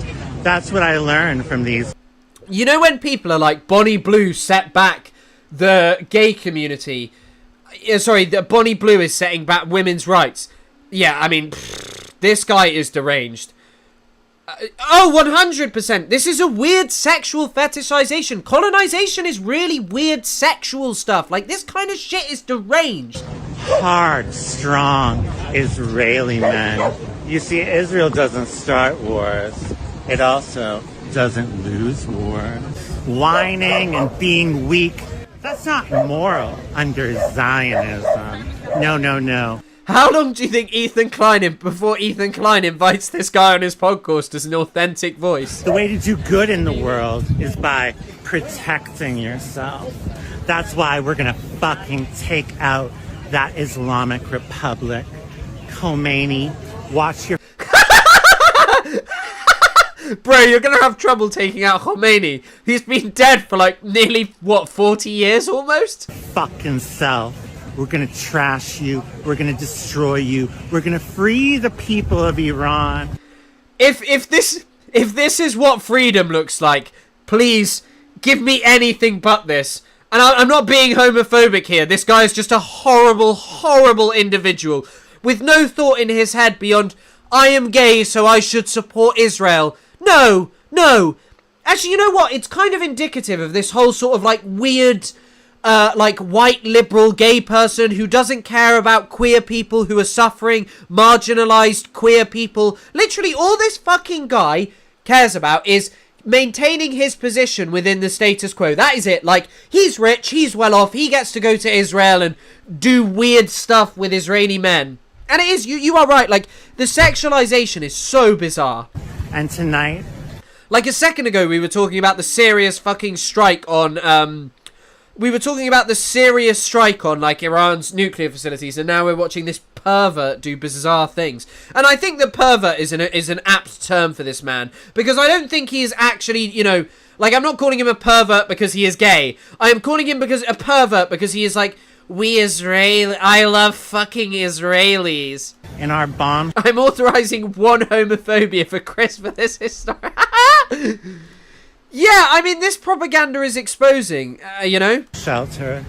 We're organizing a gay sex party. He found a bomb shelter with air conditioning. Very breathable. Very comfortable. One of the weirdest videos I have ever seen. The Iron Dome will protect us. Enjoying the power. Oh, it's outrageous. It is outrageous. Of raw. Why is he spending... I mean, this is kind of what he talks about in Homo Zion. I think there is a... And I will keep shilling this essay over and over again, because it goes much deeper on pinkwashing. It goes much deeper, and it kind of talks about where it's rooted in. It's where it's rooted in. Yeah, just read it because it's kind of like the Jewish people are strong and we gay people should be strong. It's like, no, this is a horrible thing to aspire to, where certain gay people, if they do not adhere to your beliefs and do not hold the same beliefs, are deserving of death and oppression. Strong. Please stop watching this. Nope, you're having this is state-mandated torture. Israeli manpower. No weakness. And if you're afraid of strong men, you better watch out for weak men. So this is just really weird wording. Or even worse, evil lesbian jihadis. We've got your number. Why are you talking about evil lesbian jihadis? Like, what is this? All of you, you terror supporters, you absolute... How old is this guy? Like, he looks like he must be pushing 40. Who even is he? He's a comedian. Oh my god.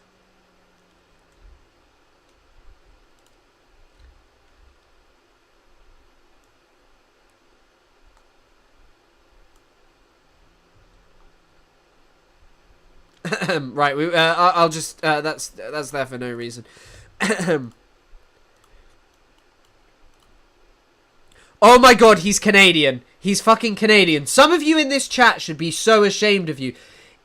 Spalding's 2014 video, if gay guys said the stuff straight people say, gained over 2 million views on YouTube, exposing microaggressions and straight privilege. Jesus Christ, like microaggressions and straight privilege. Jesus. Monsters. You'll be remembered as the evil, sick, weak. Right, I have had enough of this. I'm not watching any more of that. You guys win. Be scared. Right, we'll finish this and then we might move on to some Ethan and Hila insanity.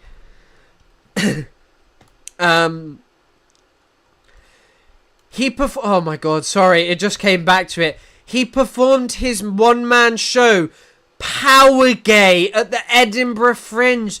Like, if this is what Power Gay looks like, which is just like supporting Israeli genocide, like, fuck me, you should be ashamed of yourself. Should be utterly ashamed of yourself. Oh, also, by the way, on this topic of regime change in Iran, this is from Ken Klippenstein. Donald Trump is lying about almost... support Ken if you want. True, guys, I'm Quebecois. It's different. Yeah, you are Quebecois. It's different. It's okay. You've got away with it.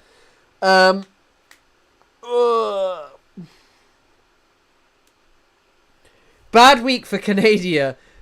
Couldn't win the Canada. Couldn't win this SC. And now this. I don't know what the SC is. I won't forget this trauma. No, you shouldn't forget this trauma. It is heinous. Chris, I know what Power Gay is. It is not that. Exactly, I know Power Gay is not that. But it's such a perverse interpretation of, like, Power Gay and all of these things. He's a failed comedian and is the exact type of humour Israelis love. He used to be chubby. Yeah, I mean, the thing is the humour that they love is... The humour that they love is just genocide against Palestinians, you know? An enemy... Here's also... oh my gosh. So these guys are libertarians, so maybe we shouldn't watch that. But yeah.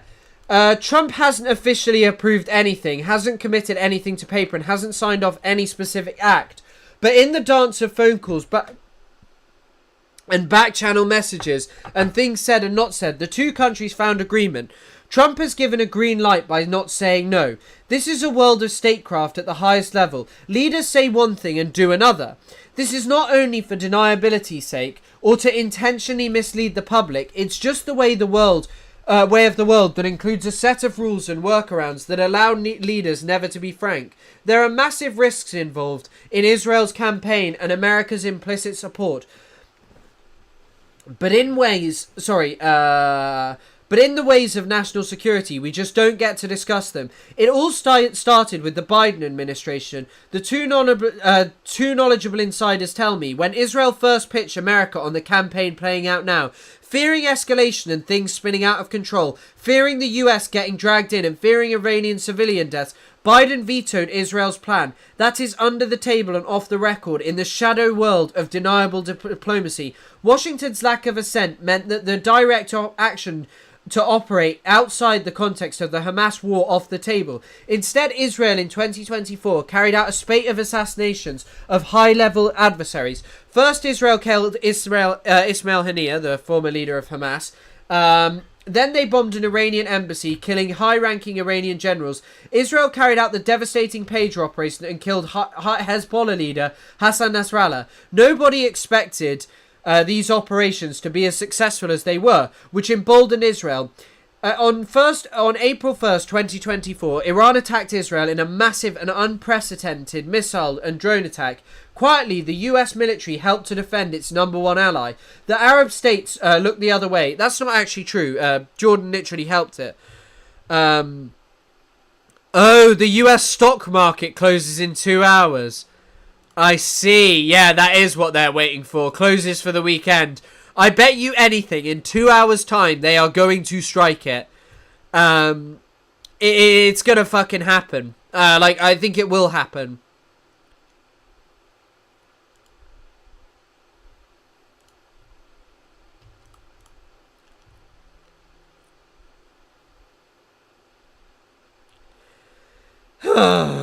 I'm the lesbian jihadist he's talking about.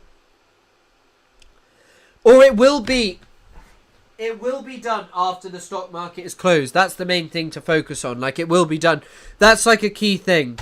But yeah, this is just, I'm sure that this is a fantastic article because it's by Ken, who's been brilliant. The Iranian attack was largely thwarted, which sources tell me came as a surprise to the US government and further emboldened Israel. Even so, Biden didn't want to risk a broader conflict. Didn't want a broader conflict and the risk it entailed, so he kicked the can down the road to Donald Trump. That's the truth. Biden didn't take a clear stance against this, and so it just gets kicked down the road.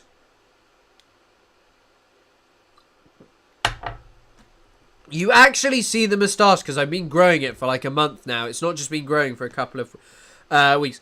I'm in Saudi. Am I cooked? I don't think so. But this is pretty mad. I just saw this. So Andreas Krieg is someone who I quite like. His book Subversions. His book's pretty decent, and he's talking here. Any strike on Bushehr reactor on the waters of the Gulf would constitute an existential threat to Gulf states. Abu Dhabi, Dubai, and Manama get 45 to 90% of their water from desalination. Any condemn. Oh my god.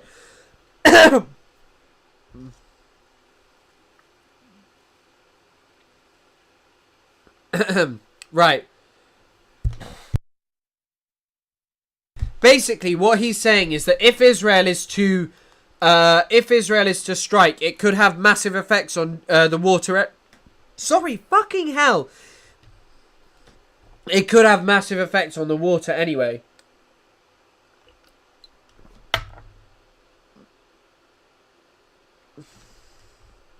But who knows? Who fucking knows? Oh! No, it's not throat cancer. It's having hiccups and getting something stuck in my throat.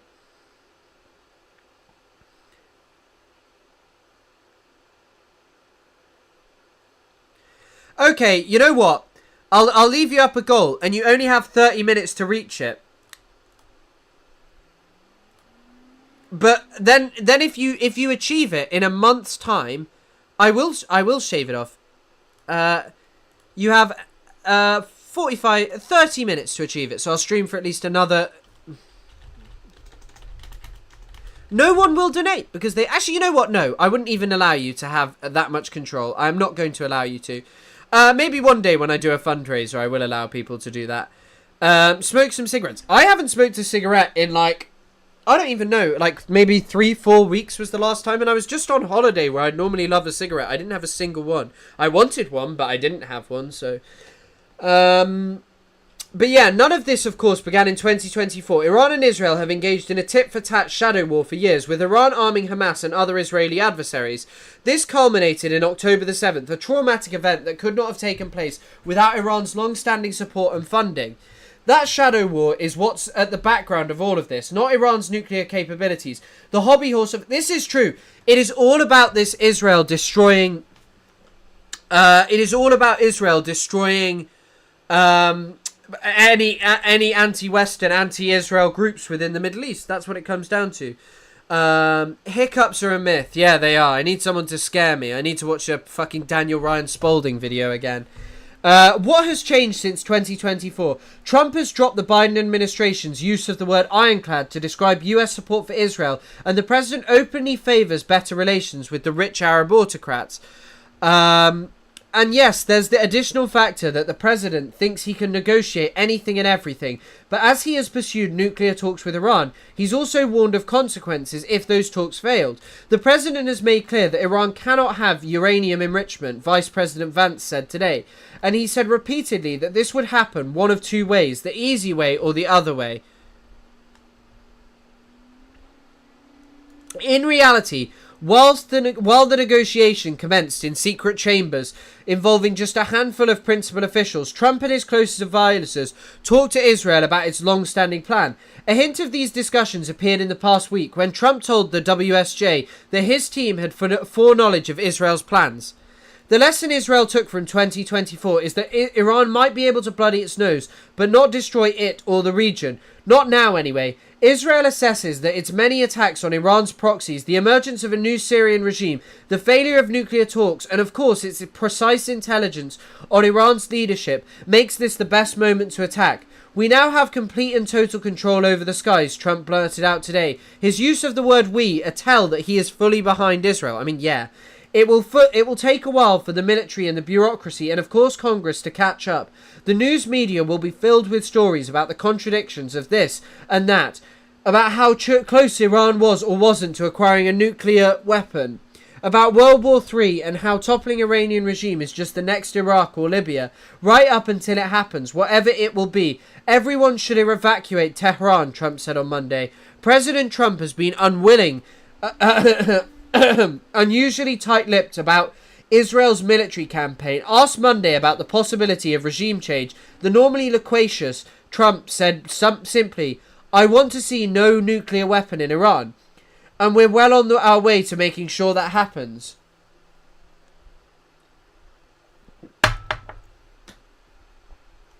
Why would they let West neuter them, as they have with so many other regions? I don't know. I don't think they will, and I think Iran will be able to...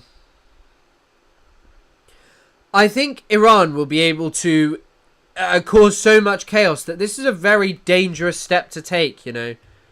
It's a very, very, very dangerous step to take.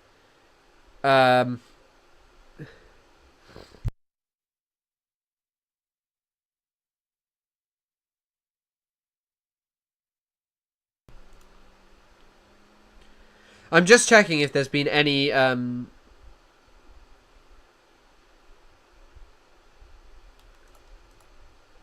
like, it doesn't look like Iran is lacking in weapons. It doesn't look like Iran has run out of missiles. It doesn't look like Iran is not capable of targeting Israel still. So there's still serious questions to the Israeli government and the destruction inflicted there and the economy and the safety of the settlers who are there. And it remains to be seen what the actual outcome will be, but honestly, who knows? I think the problem with my throat is that I have just been talking over and over again. I've been talking over and over again when previously I hadn't been talking. What the fuck? Sorry, there's a fucking crazy video that I've just seen.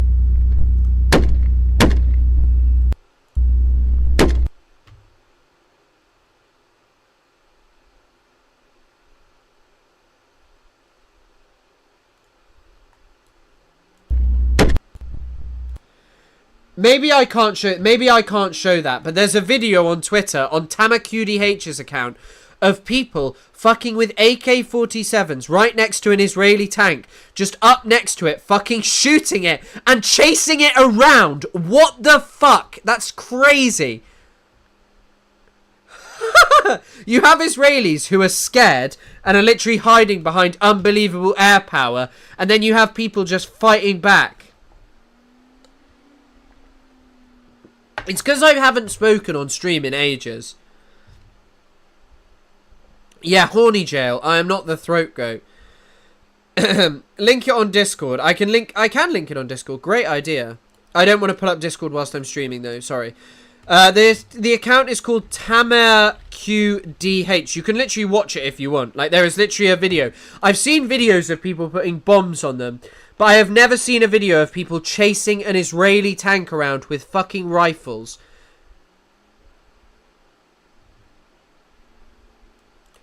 Unbelievable. They've posted quite a few videos of them.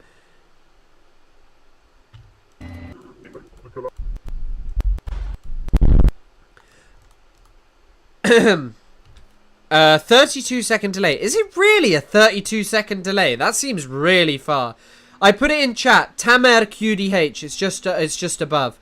Right. Right. Israel has not yet officially. Right. There's not much left of this. Sorry.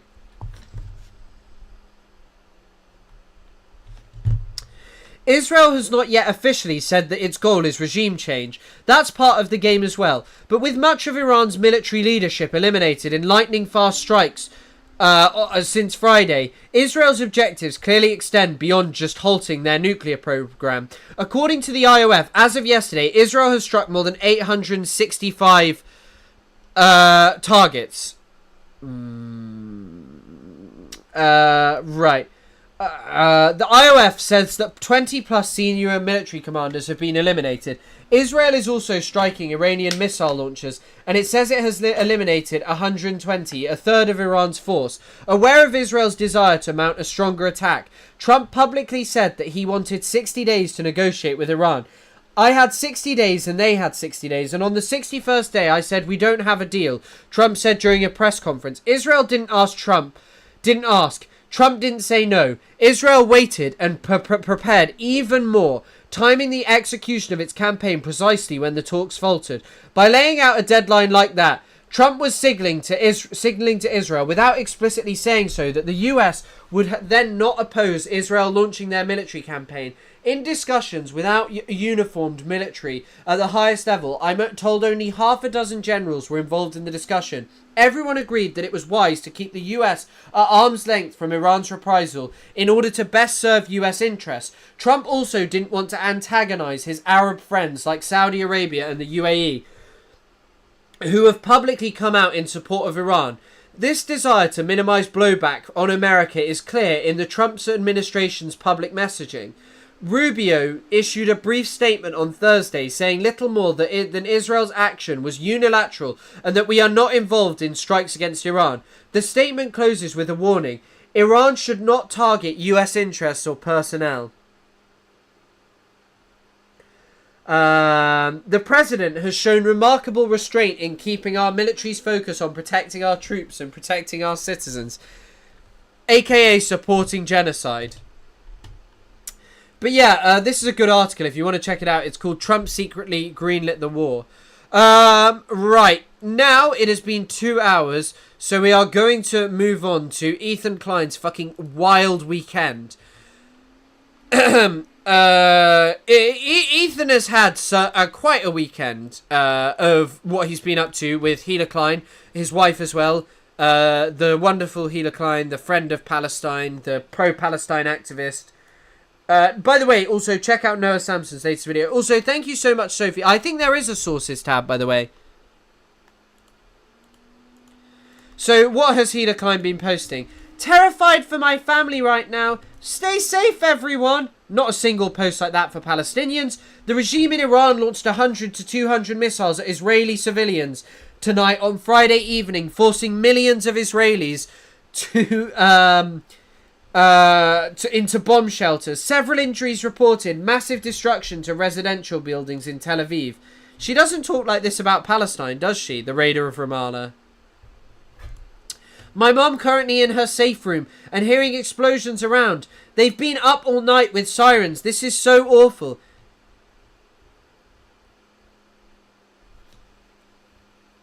I haven't seen the low-key Palestine deep dive. I don't think I'm going to watch it today. Jews abroad are also being warned to stay on the lookout and stay low. Jews abroad told to remain vigilant after Israeli pounding of Iran. Like, can you not see the problem here? Like, these are two people who have maintained that they are targeted on the basis of anti-Semitism over and over again. That is their claim over and over again. Yet here you have the direct link between what Israel does and Jewish people's safety across the world.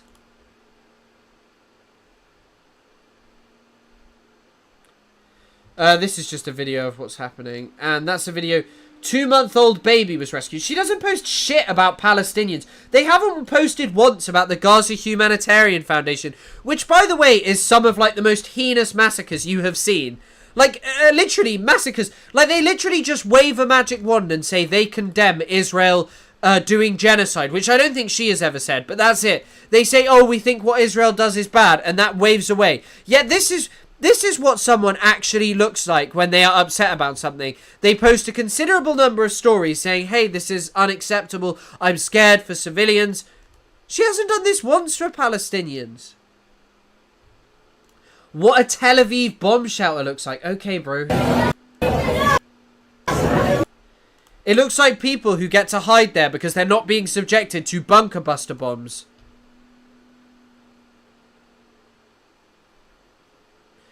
Israel destroys an Iranian drone that was launched. Where are the most insane ones? Staggering footage shows the aftermath of central Israel. Has she ever posted about the destruction in Gaza? Like, her and her husband are, like, coming out in defense of it.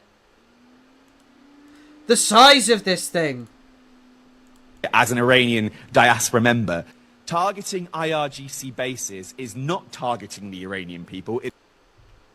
Hundreds of Iranians have been killed. Also, who is Gurban Niak?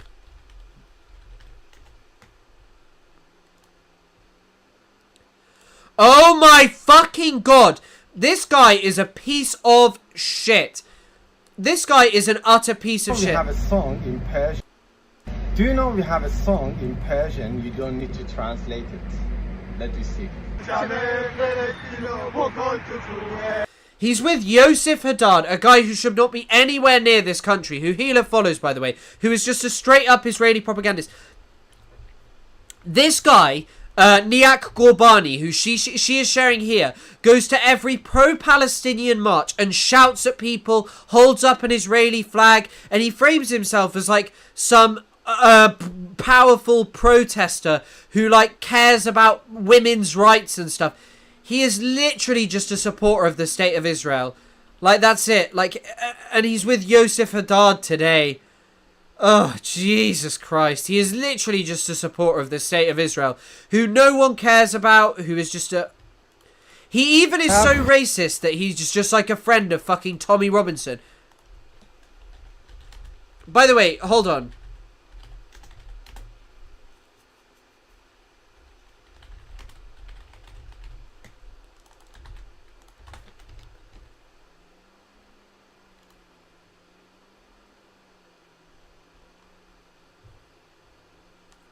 Look at this. Here is the leader of a far-right, thuggish, violent institution in the UK, Tommy Robinson, a guy who's been in prison for spreading libel, who is a deep racist interacting with this guy.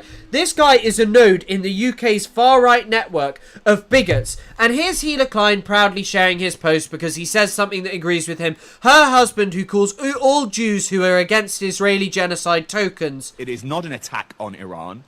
It is targeting the very people who terrorize the people of Iran. Israel has terrorized people across the entire region. You have a message for the Iranian people? Oh, the Iranians. I believe the Iranian people are disgusted with their leadership. Why is she American? Persians are wonderful people. Why are you sharing videos like this shit? Like...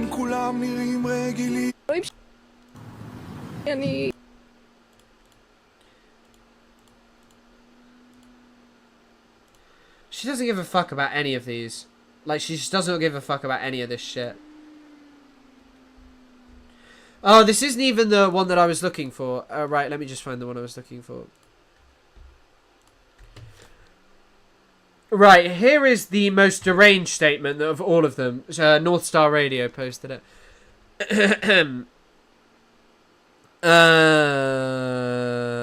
Yeah, he calls all people capos, and yet when an Iranian or someone says what they want, they go, yay! Yay! They agree with my Orientalist worldview, yay! I am Hila Klein, I love Israel, I love Israel! Female pilot who participated in the attacks on Iran! Israeli women are here. That's not even how she talks, how does she talk? Ethan, you must support the genocide. Let's hear her talk. Were they saying shit? Were they saying shit about Iran on the podcast? It does seem like the strikes that Israel's done very targeted. Hold on. And here's a classic Ethan Klein so video. far, it does seem like the strikes that Israel's done in Iran, from what I can tell, have been very targeted. Very strategic. It seems they've been very strategic indeed. Playing it for a long time. So they've been planning it for a long time. There's not, there's not, as far as I've heard, any, or at least not massive civilian.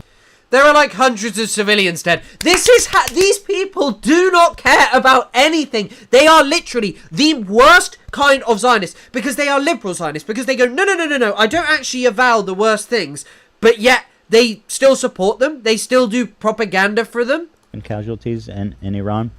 I heard of civilian casualties. I mean, nothing obviously compared to Gaza, but it's definitely more targeted.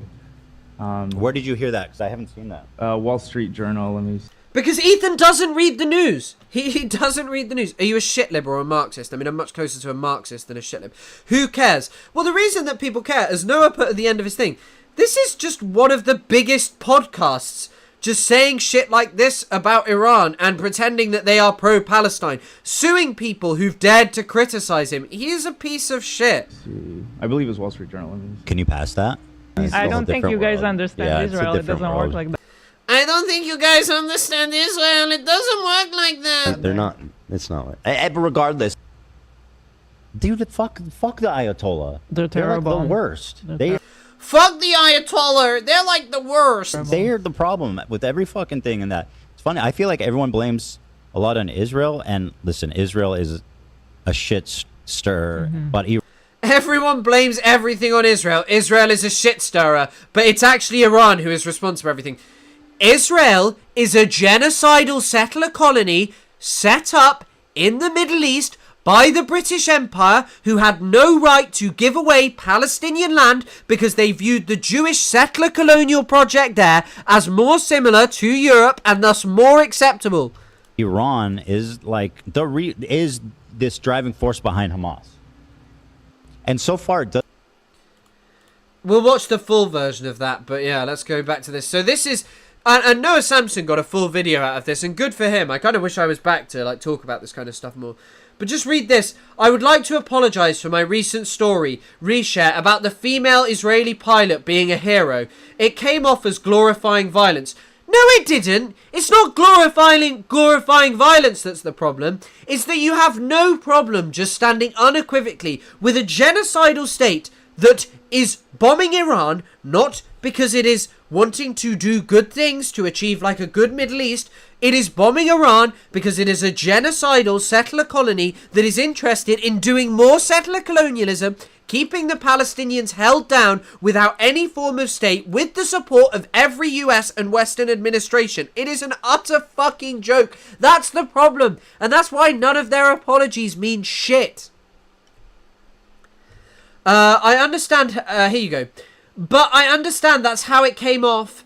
I wanted to highlight the difference between women's lack of rights in Iran under the Ayatollah. It's like these idiots learnt the word Ayatollah the other day. And it's the same thing. Saying scary Iranian word, scary word in Farsi or Persian. Saying this scary word to be like, hey, these people are scary. What about Palestinians' women's rights, Women in Gaza don't have access to sanitary equipment. You don't post about that because you don't care. And that's not just because of some random thing that the Israeli army does. That's because of a systemic policy of gender-based violence inflicted on Palestinian women, And that just doesn't matter to Hila and Ethan, because the only thing they want to do is wave this all away so they can go back to being happy about the state of Israel. Going back and supporting it. And yeah, you're right, she never apologizes for shit. She loves the state of Israel. She loves it. She loves what they do in Gaza. She participated in the same structure in the West Bank. Like, it is so insane to sit there and act as if in any way you are pro-Palestine when your wife cannot confront that she was involved in something wrong. Ethan said he was proud of it. And Noah Sampson's video is really good because he found a confession from the Duchifat battalion, the one that she was in. That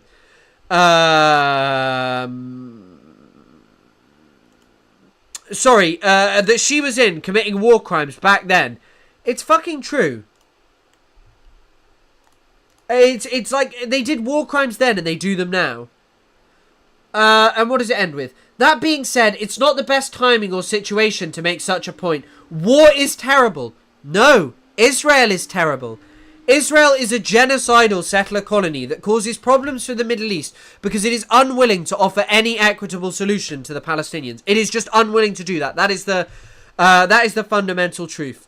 That is the fundamental truth. Israel is unwilling to offer anything to the Palestinian people. And the reason it is unwilling to offer anything to them is so it can continue taking more land and doing genocide.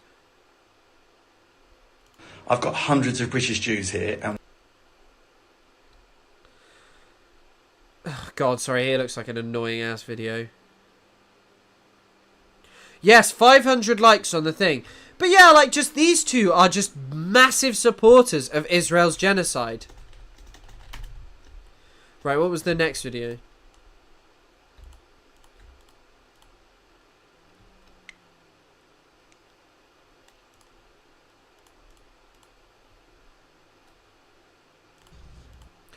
Here we are with another Ethan Klein classic.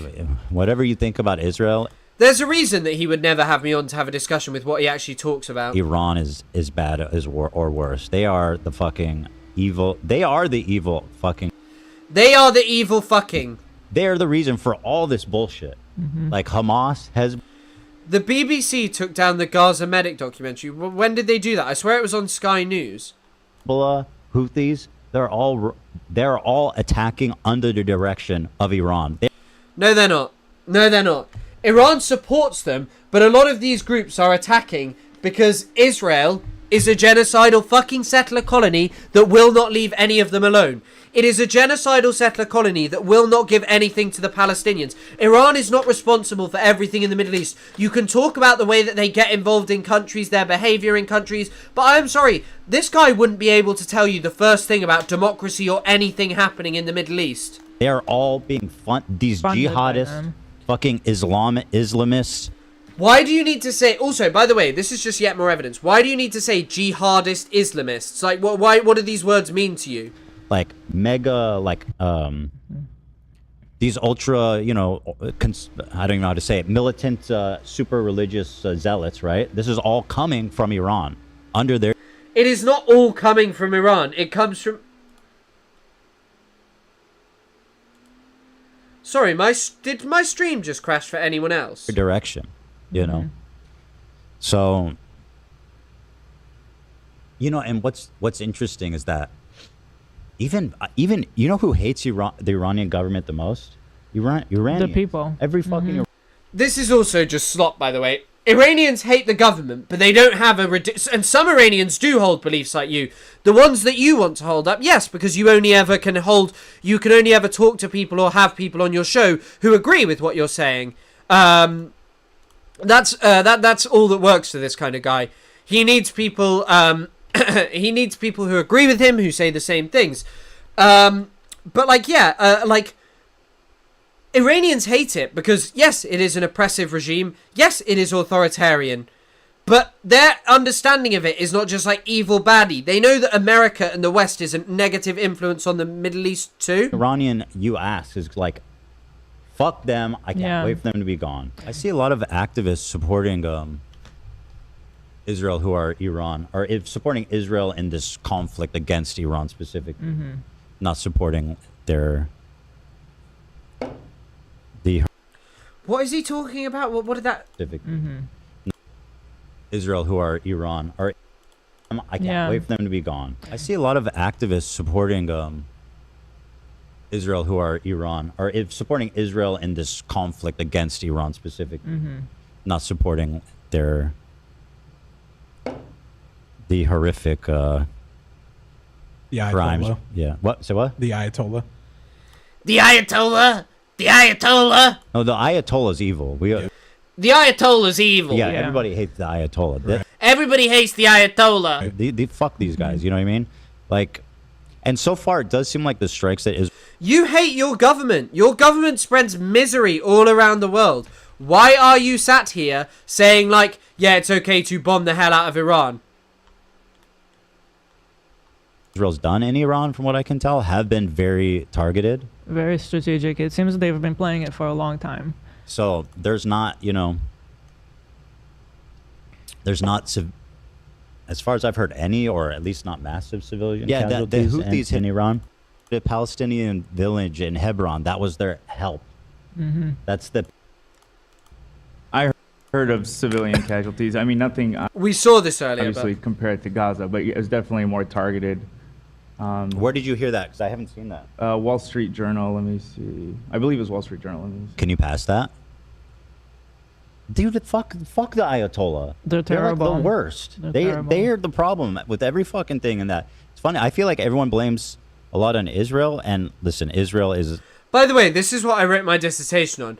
This is a dog shit worldview that is never going to bring any kind of equitable solution or like a decent life for Palestinians, people living in the Middle East, because it is Orientalist in the sense that it inflates Iran and Islam to the main issue with the region. It ignores the reality of, hey, American influence is bad, but it also completely ignores the way in which there are many other dictators who are very close with Western nations. There are many other regimes who have nothing and want nothing to do with Islam, who meddle in other countries and spread heinous violence. I mean, Saudi Arabia wants something to do with Islam. They spread Wahhabist violence everywhere.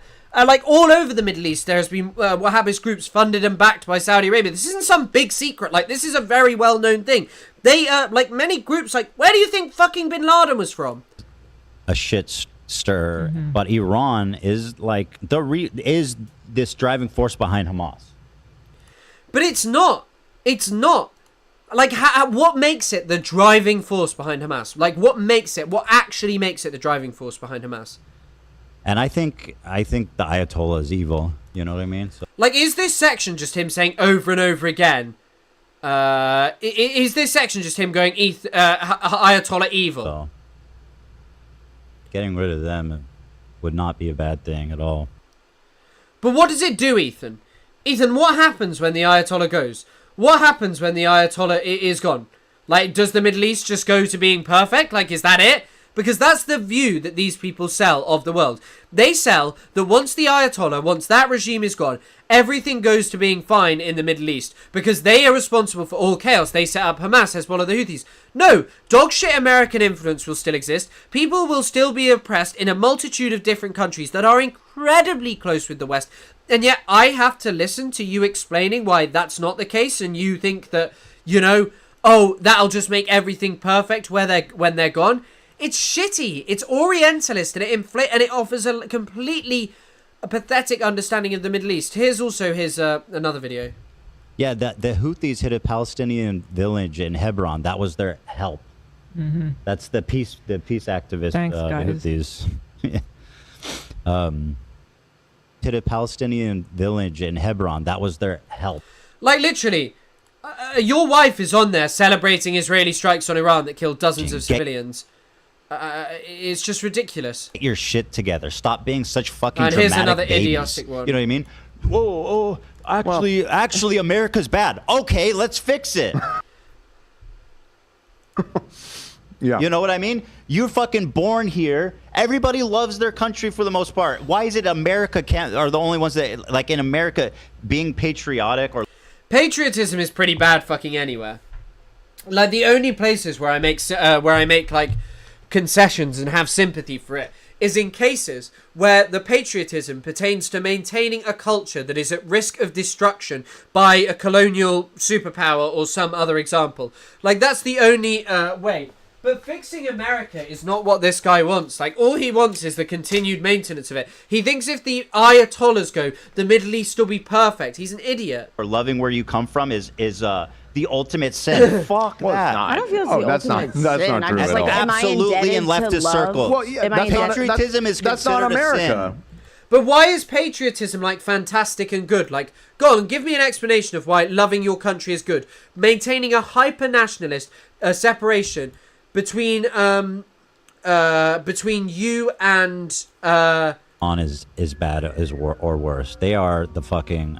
Maintaining a distinction between you and others, I don't think is a good thing. Right. Like, they're literally sat there, like, celebrating. Both him and his wife are like, yay, we love the anti-ICE protest, because it's something they can latch onto without actually having to do any research, because they think Trump is bad and that's just an acceptable and like a non-problematic opinion to hold.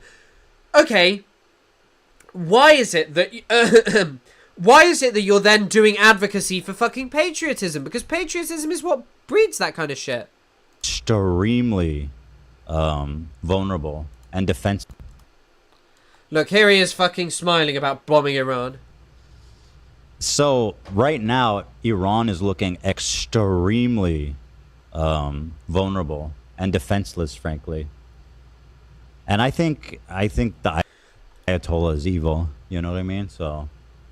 God, this is his political analysis. The Ayatollah is evil.